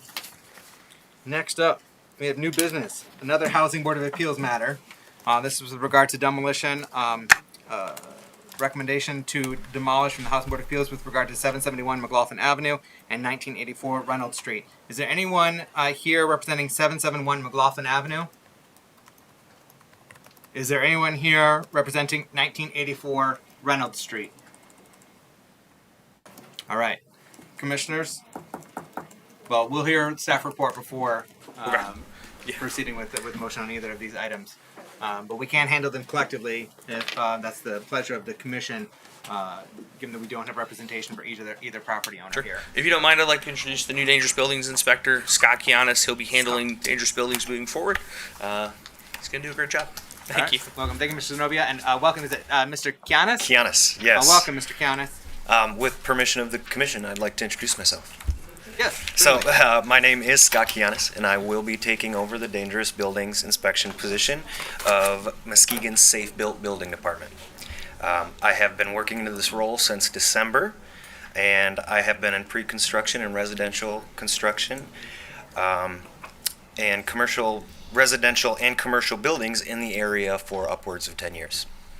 I look forward to the opportunity to serve this community for years to come, and I am excited to take part in keeping it safe 4 years after I'm here.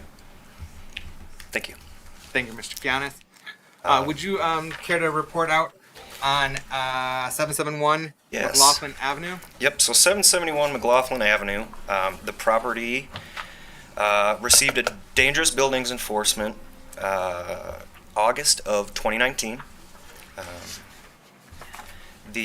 There was a return letter sent to staff that indicated that the homeowner was in care of professional guardianship services since 2017.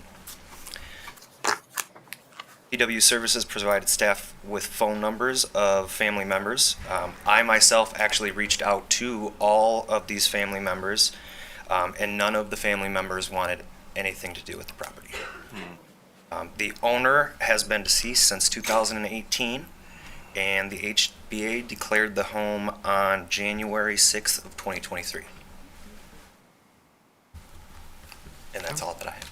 Thank you, Mr. Kianis. Commissioners, do you have any questions with regard to 771 McLaughlin Avenue? It's easy. No.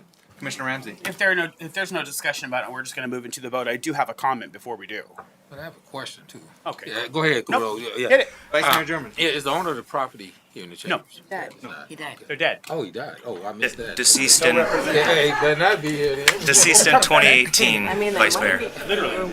Property owner passed away in 2018. Okay. Mr. Kianis indicated the family is not interested in this property, and we have no representative for the property here tonight. Okay, thank you. I don't want to hear from the dead. Great. Yeah. Commissioner Ramsey. I want to again thank everyone for the conversation that we've had about the Housing Board of Appeals, and I want to invite each and every one of you to attend a meeting at the Housing Board of Appeals so that you can witness the process that goes on there. And I want to commend Commissioner St. Clair for saying, I don't see that in my packet. And she's right. We should have probably asked for more, but we did not. So as we move forward, that's something that the Housing Board of Appeals can offer to you, right? Absolutely all I have to do is ask. But I would like to invite all of you. I know that the vice mayor has had the privilege of serving on that board, so he knows what I do about how lengthy the process is. But please come and visit. And I also met with the Padillas outside and gave them a couple of resources to call, which I have done many, many, many more times previously, and said if they needed anything, they could reach out to anyone on this bench or anyone at city staff. So please make those calls a priority should they come through. Thank you, Commissioner Ramsey. Commissioners, do you have any appetite to treat these properties separately? If not, then we'll move forward with 1984 Reynolds Street, a report out, and then you may make your motion as you so desire with regard to the properties. We good to move forward? Okay. Could you please report out on 1984 Reynolds Street? Yes, 1984 Reynolds Street. The property was noted as a dangerous building in August of 2018. October 2018, the homeowner did provide an abatement plan for the residents. All permits have since expired. No permits have been pulled for the residents since June of 2021. This house has previously been determined by the commission in 2018. February of 2022, a new owner contacted staff to make efforts to fix the property. To date, no new permits have been applied for or pulled. No updated plan of abatement has been received, and the HBA declared this residence 9 of 22. Thank you, Mr. Kianis. Commissioners, do you have any questions with regard to 1984 Reynolds Street? We have a motion yet?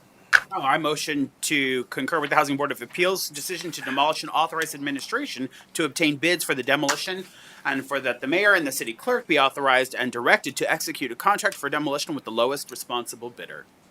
Support. All right. We have a motion by Commissioner Ramsey, supported by Vice Mayor German,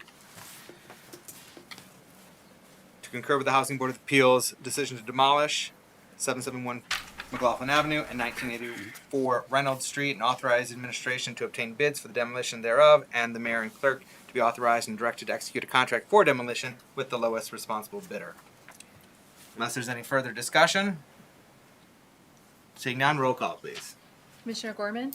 Yes. Commissioner Emery? Yes. Commissioner St. Clair? Yes. Mayor Johnson? Yes. Commissioner Hood? Yes. Commissioner Ramsey? Yes. Vice Mayor German? Yes. Motion passes. Thank you, Madam Clerk. Incidentally, we have a Housing Board of, for anyone who's listening out in TV land, there's a Housing Board of Appeals this Thursday at 5:30 in this very room at City Hall. And so anyone who has questions about the who and the how and the where and the why of the process of the HBA, please come down. It's an open meeting in an open room. You get to sit in these fancy chairs, and I bet I could ask for some coffee. But you're all invited. Thank you all very much for your time. Thank you, Scott. Thank you, Mr. Kianis. And welcome aboard. All right, Commissioners, do we have any other business to address tonight? Vice Mayor German. Yes, Mayor. Thank you. End of the month of Black History Month, and last meeting I did pay tribute to some historians who have paved the way for black people in this country as well as others, and we know black history is American history, and I have a timeline of historians that I would like to pay tribute to. If you would allow me to just take a little bit of your time and bear with me. If I can have our clerk display these, I'll call them in order. Thank you.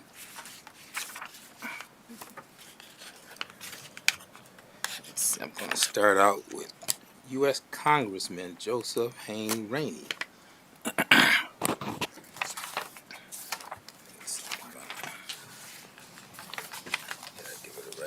Okay, there we go.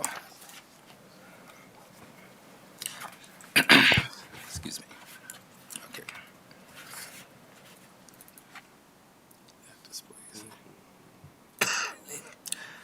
And so often, black history is not taught in a lot of schools, or you don't see them in the textbooks like they were at one time.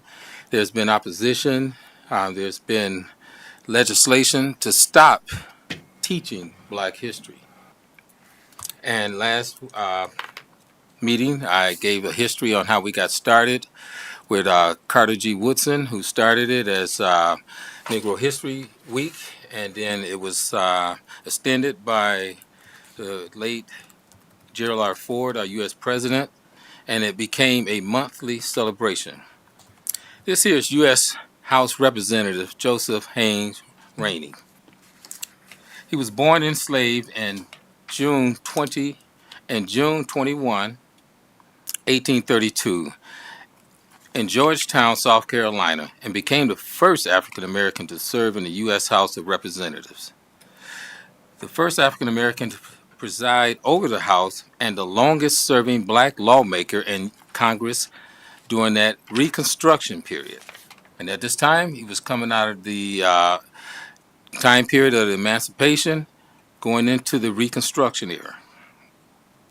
Congressman Rainey served in the 41st, 42nd, 43rd, 44th, 45th U.S. seat in Congress. Like many representatives in that era, Rainey introduced several bills and made one of the House most outspoken speaker and labored tirelessly. Serving more than 8 years in the House, Rainey worked to pass civil rights legislation, fund public schools, and guarantee equal protection under the law. Throughout, he sought in his position to advocate for the concerns of African Americans on the floor. In Rainey's word in 1877, I can only raise my voice, and I would do it even if it was my last time I ever did it. In my defense, my rights and my interests of my opposed people. U.S. Congressman Rainey contributions and is historical and monumental to this day. That is the first one. Thank you. The next one would be Lewis Howard Latimer.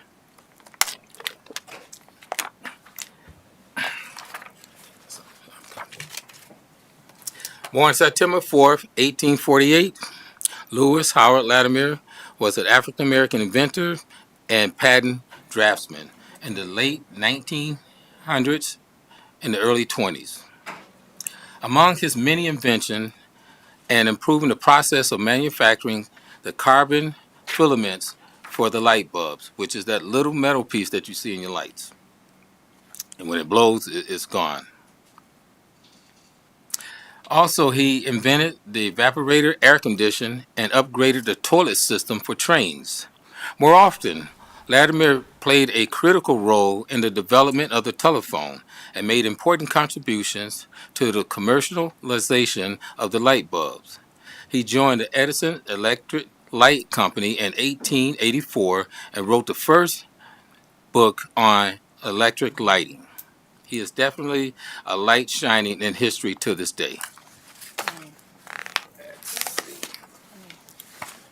Going through the construction years when things was much harder for African Americans to achieve things, they overcame these barriers. And this is a prime example of one have done that. Also, I'm going to talk about Benjamin O. Davis Sr., born in July 1st, 1877, mostly known for his military career.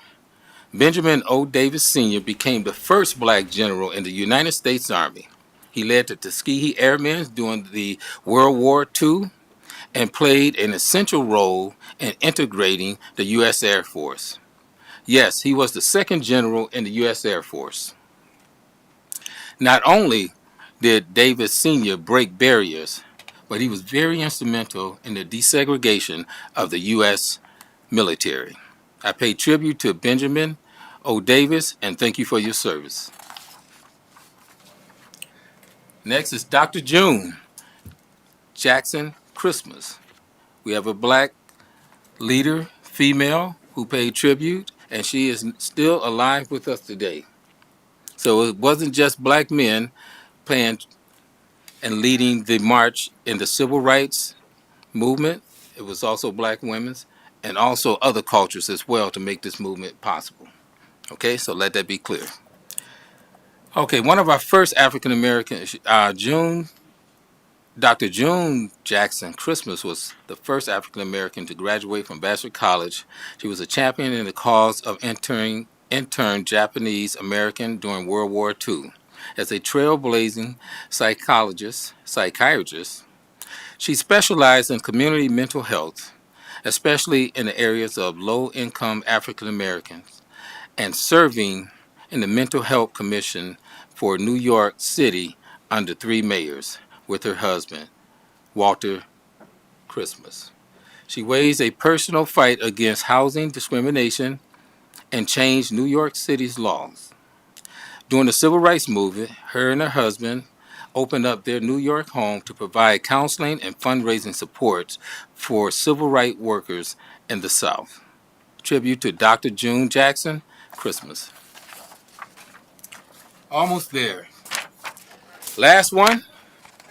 I think everybody knows this guy. President Barack Hussein Obama, born August 4th, 1961.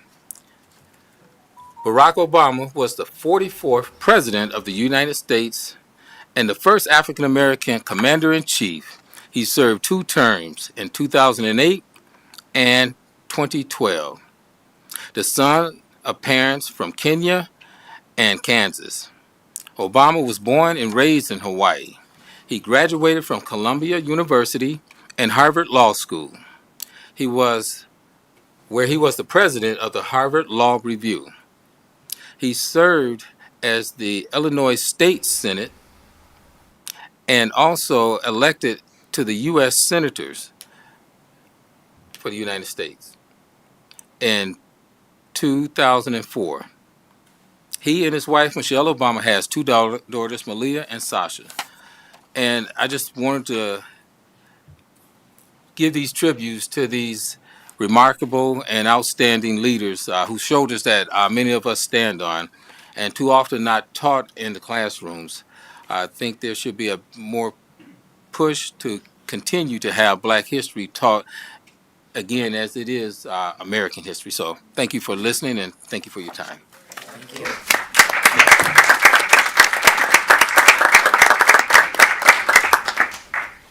Thanks so much for sharing that, Vice Mayor German. Yeah.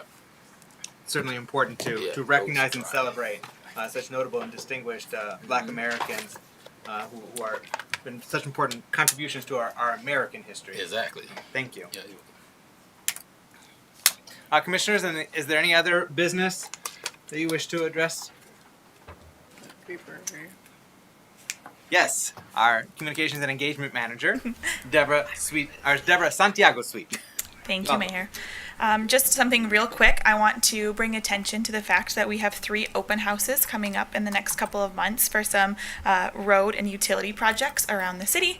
You can see on the screens that there is a map and some details of these open houses, and on our website there is detailed information that the DPW team has put together so everyone can be aware, ask questions, and stay updated on the projects. So, any questions? Commissioners, do you have any questions for Ms. Sweet? Thank you. No? Thanks so much for your work on that and look forward to joining you. All right, we're going to move on to general public comment. And we have Miss... so, sir, I know you were the first here, but I do call up our residents first and then non-residents. So I appreciate your further patience, and I appreciate you being the first here, though. Jamie Cross, joining us from the Nelson neighborhood.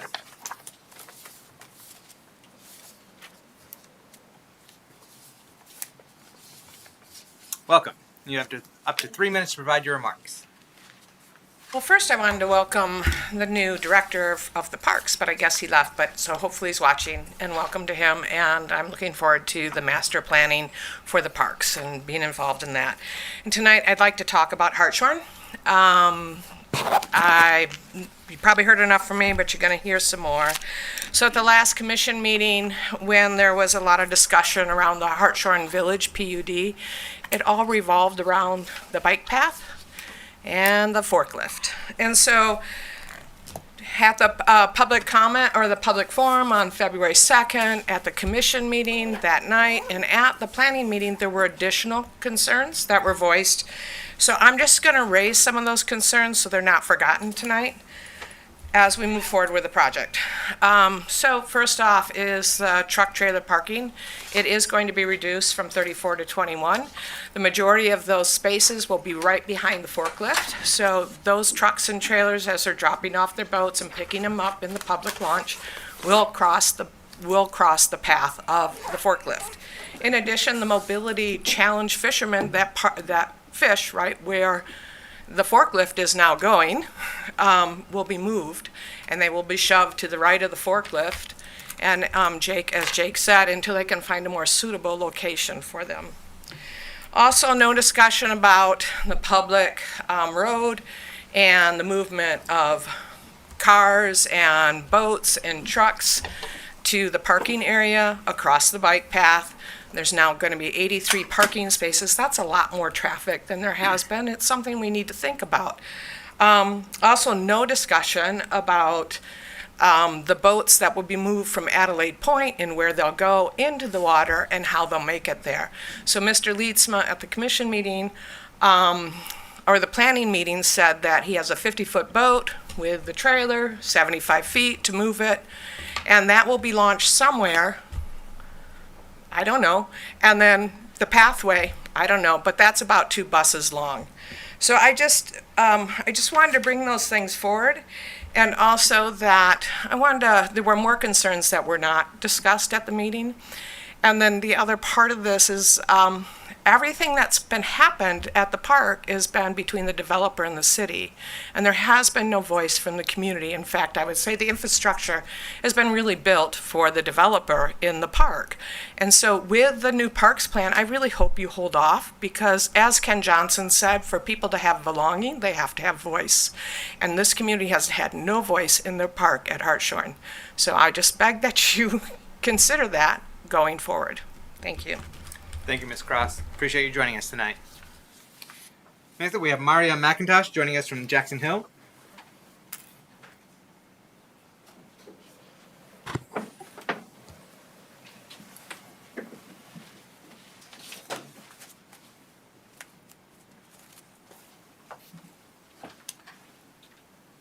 And Ms. McIntosh, you have up to 3 minutes to provide your remarks. Welcome. So I do have a question. So per that, before you start the clock, if that's okay, I have a question for you. When you are able to speak as a representative of organizations, is that no longer a part of what you do here with the commission? Like you get 3 minutes as an individual, you get 10 minutes as an organization or representative of an organization. Do you not do that anymore?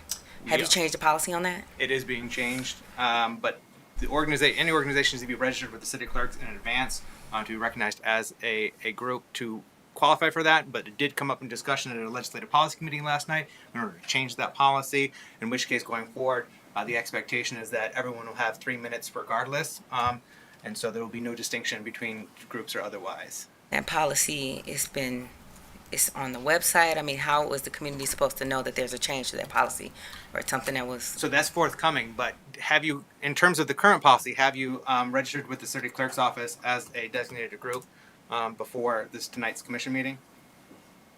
I'm sorry, was that a question? Yes. Okay, and the question was, I registered before the actual meeting? Yes, that's the existing policy, that groups that wishing to speak as representative of a group register with the city clerk's office in advance to be recognized as a group. No, I didn't know that was a clear policy, because the form still states right on there that you have the option of being the 3 minutes or the 10 minutes. So if that wasn't an option, then it probably shouldn't be on that form.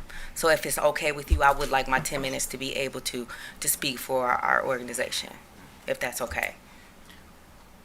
I mean, considering I wouldn't have known that otherwise, and it's not clearly posted on the form or anything, because you get it right there at the back.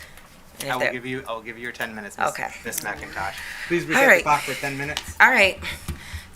Thank you. Welcome.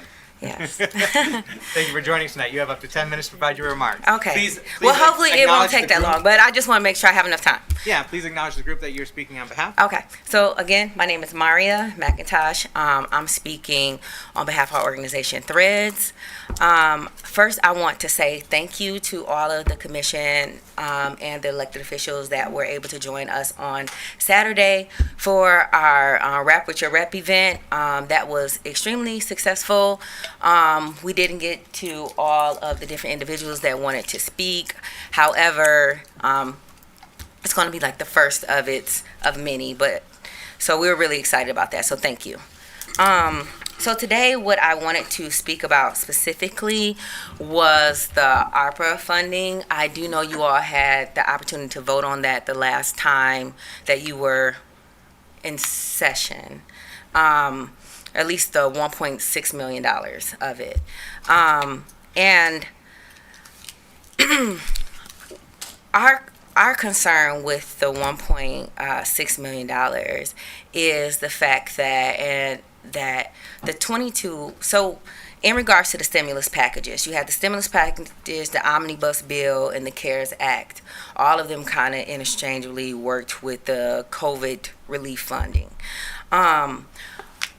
All these other organizations, grass top organizations, small businesses, large corporations, so on and so forth, farms, anywhere from single parents to individuals, all these individuals had their own specific like designation to receive additional assistance.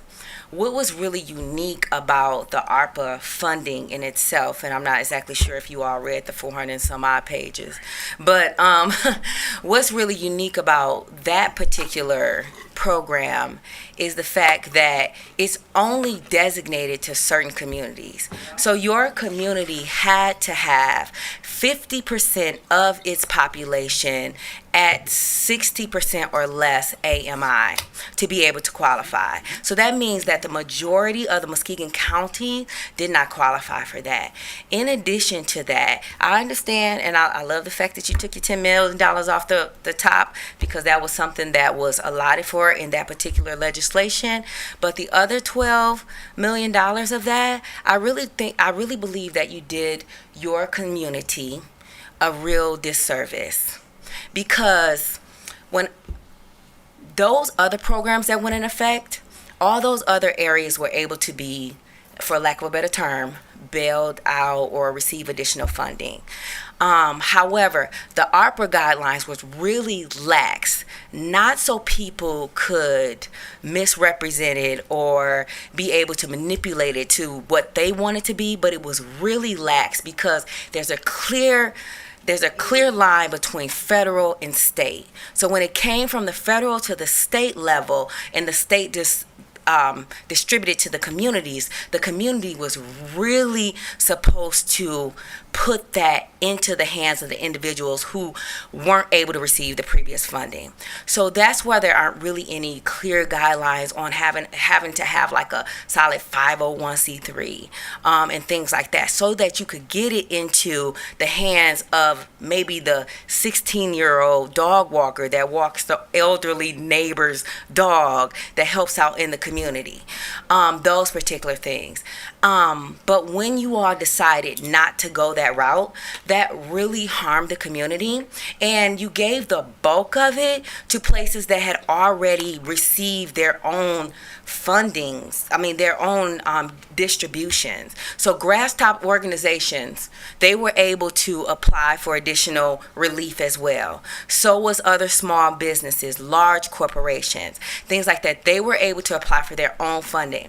So when you think about it, those fundings were supposed to go towards the nonprofits that didn't necessarily have the designation, or that did have the designation but were grassroots, and also the small businesses. But when you fund like $4 million towards, I forget his actual name of his business, but Mr. Dusendang, when you fund $4 million towards that program, regardless of whether or not it's infill or not, it really doesn't get to the people that it needs to. If 60% of if it's supposed to be 50% of your population at 60% AMI, and the houses that's being built cater to 120% AMI, which in our community is somewhere around 60%. And if you're looking at $60,000. And if you're looking at the 60% AMI, then that takes it down to more like $35,000. So people who are making this $35,000, they should have been the bulk recipients of those funds, not people, not infill or anything that caters to people with this higher income bracket. In addition to that, because this funding was allocated for communities with the 50% at the 60% AMI, I think it's another disservice that you open it up to the whole 15 neighborhoods, because not all those 15 neighborhoods meet that criteria. So it's like a slap in the face over and over and over again. And had you all reached into the community and spoke to people like myself who have put out the olive branch several times about sitting at the actual table, not coming with a pre-proposed plan saying, oh, this is the plan, what do you think about it? But actually sitting in the room, some of these questions, and some of you who like to roll your eyes when we walk up, you wouldn't have all of this if you put us at the table. Because those that are vested in it took the time to read the 500-page document, like me. So you would have, and many of you, and I know that you all, your stipend or whatever, and you have your other full-time jobs, and you do this, most of you out the kindness of your heart, and you want and you love community. However, working a full-time job and doing this, that's a lot. And so being able to rely on the community members who are coming to you with the additional information and not just disregarding it and rolling your eyes, because you can look at the cameras and you all will be able to see who's doing it. So rolling your eyes and not listening to the people who are taking the time because it's affecting the people in our community, you should be doing that. And it's really unfair that we have to stand here and do this every other week. And so in regards to that ARPA funding, what's left over, it should go towards community. And not just all 15 neighborhoods. And one of you up here the last time said that according to their charter, you did not sign up to give out monies to nonprofits.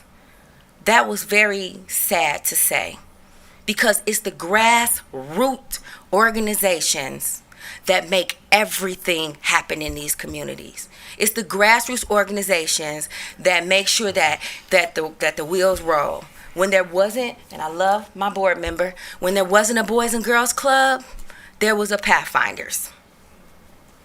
And so those things matter. And so I just wanted to express my concern. I know you all had left it up for the additional funds. You had made a total commitment on what you were going to do with that in terms of the parks. But I would like you to take a look at that again, because you really do need to open that up to not just 501c3s. If they need help, then maybe they should have a backbone organization that can help them with the other things that they need help with. Maybe they don't know about the financial piece of it. But there's other organizations out there that can be their BBO, that can be their fiscal sponsor, that can help the 501, the nonprofits that don't necessarily need to have a 501c3 status, and the small businesses that might need the additional help. So thank you, and you all have a wonderful day, and I hope the next time I'm up here, the eyes are not rolling, because I'm not against you. Thank you. Have a good day. Thanks so much. Thanks for joining us, Ms. McIntosh. I appreciate you joining us, and I value your input.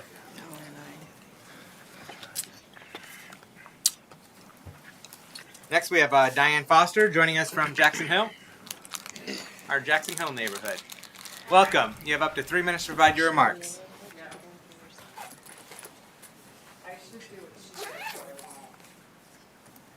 Hi, I'm Diane Foster, 135 Ottawa Street. I am sort of in the same mindset as these young women here over the fact that I suggested we fix one playground that was destroyed in a meeting here some months back. I didn't suggest that we hand over $4 million or $4.5 million to the whole rec, or for a rec department. Not that we don't need somewhat of a rec department, because I know the Girls and Boys Club did not cover every age group of our kids or every aesthetic of our children. So I know there's other things the rec department could do. I would like to see an oversight department, because, and I also want to know how we got a director all of a sudden without even, like, was this job put up for, was it? Because I never read anything about this job being something that people were looking into, or that it was put up to apply for. So there was an application, and how long did that last, and when did we do that? I'm happy to walk you through the entire process of when we established it, budgeted, posted it, filled it, all that process after the meeting. Okay, because I know I've asked about it and nobody's ever gotten back with me about it. So anyways, I'm in the same situation. I feel like all the money that we have left, a lot of it should go to housing.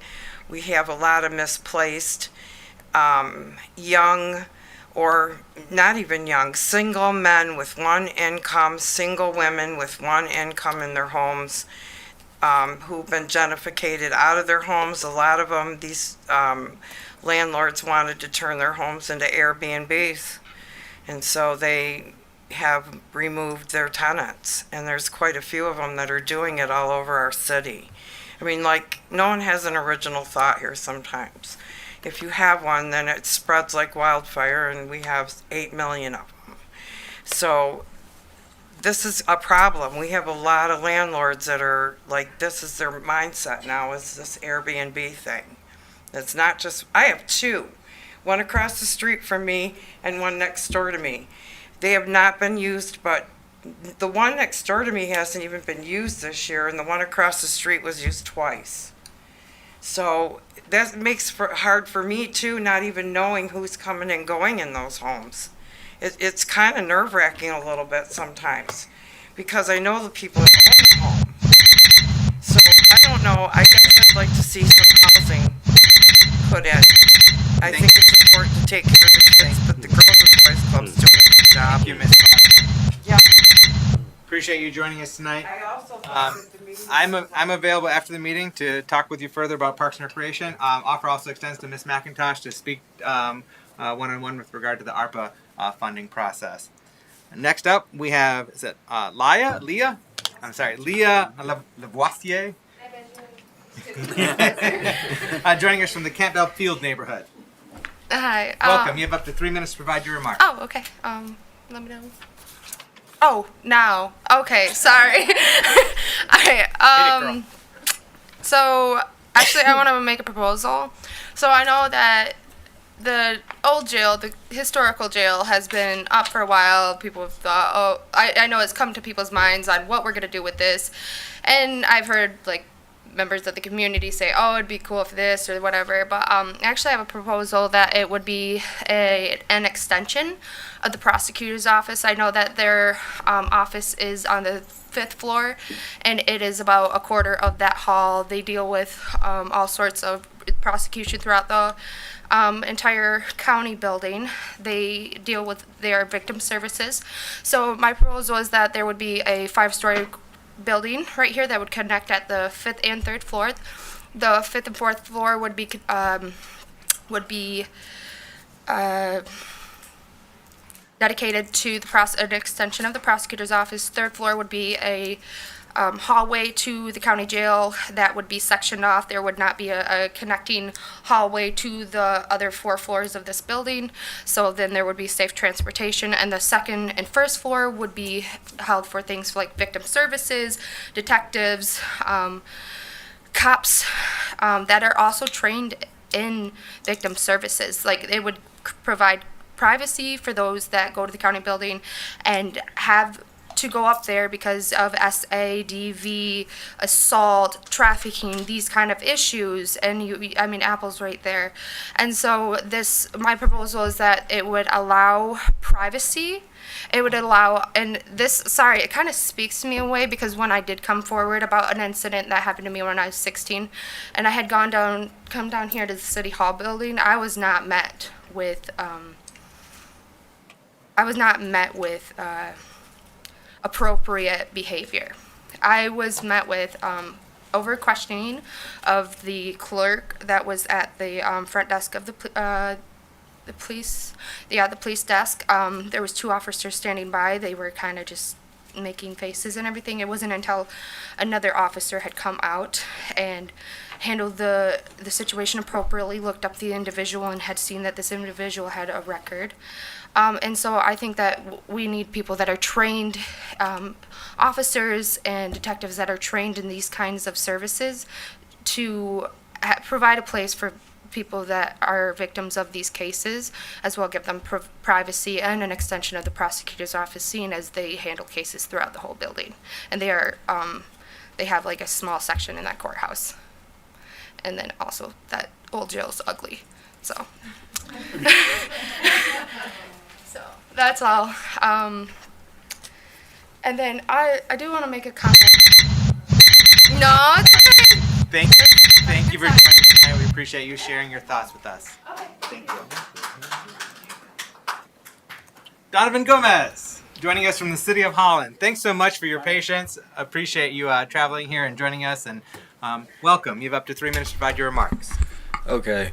One, I am very happy and excited to be here, and I appreciate all of this wonderful community coming together in a civil, organized manner and actually giving public comment. So on that note, for the sake of the preservation of peace, I will stick to my letter.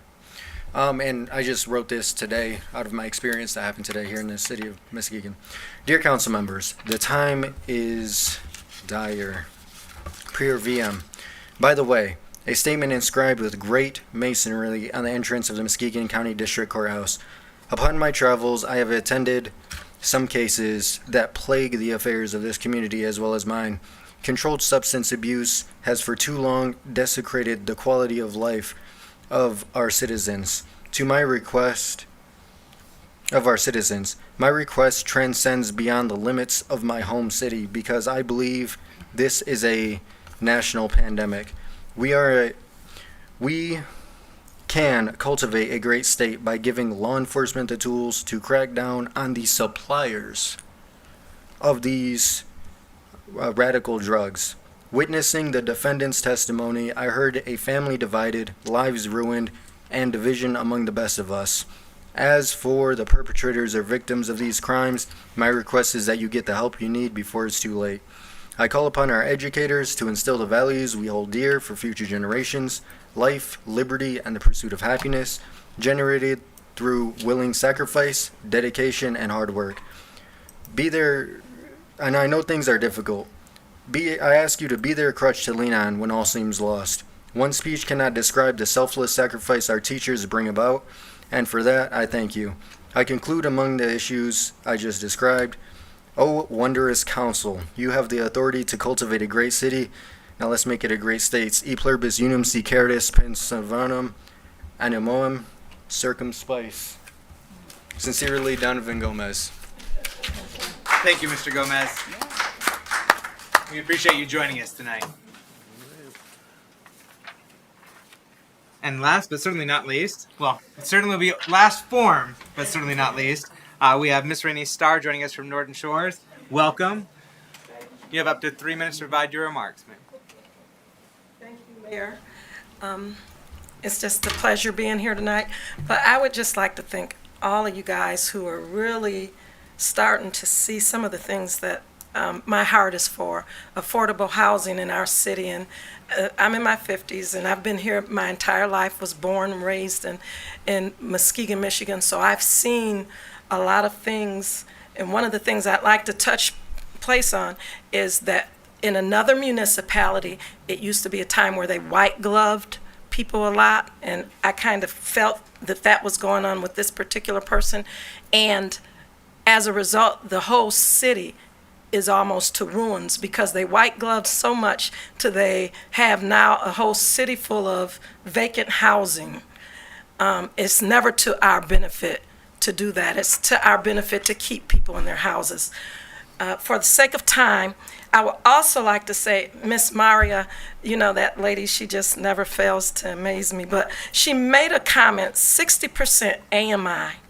In order for us to receive ARPA funds, we had to have 50% of our people making 60% of the average median income. That's astounding. And to think that we had nearly $23 million, and zero of that went towards those people. I am requesting, once again, that we put that even if we don't do the whole full 4.5 million, but a majority of that money to go back into our community to help stop gentrification, to help some of the people where this was a perfect example. How about we take that same $10,000 we're going to use to tear his house up and put it into rebuilding his home to ensure that it is to compliance. That's what the city of Grand Rapids is doing right now. They took $3 million to the side to do exactly that for their community. And if we receive these funds because of the people who are in dire need, we should at least make an attempt to provide back into our communities. Yes, I live in Norton Shores, but I lived in Muskegon for several of my 50 years. And I grew up here, went to Angel School. This is no longer Angel School, 886 Oak. Lived on 1774 Dyson, 1688 Division, one of our homes that I own. Okay? So I'm still a part of Muskegon. Okay? And I want you to know that I care about these people, and I will continue. Even as of last year, I put 6 figures, over $100,000 into this community of my cash, my own money, and much, much more. I quit counting that. Help us. Thank you. Thank you, Ms. Dyer. I appreciate you joining us tonight and the care. Do we have any more comment forms? No, ma'am. Last call from the audience for public comment. Anyone that has not spoken wishes to speak? Do we have anyone wanting to phone in their public comment? We do not. All right. Commissioners? Commissioner Hood. I just want to say, happy birthday, Ann. Oh! Uh-huh. Hey! Happy birthday. Happy birthday. Happy birthday, Madam Clerk. Yes, thank you. Thank you. Let's give her her night back for her. I think he's getting back at you from a couple years ago when you called him out for his birthday. Yeah. All right. If there's nothing else, I would entertain a motion to adjourn. So move. Support. We have a motion by Vice Mayor German, supported by Commissioner St. Clair to adjourn. All in favor, please indicate by saying aye. Aye. Same sign. We are adjourned. Thank you. Take care. Be well. I almost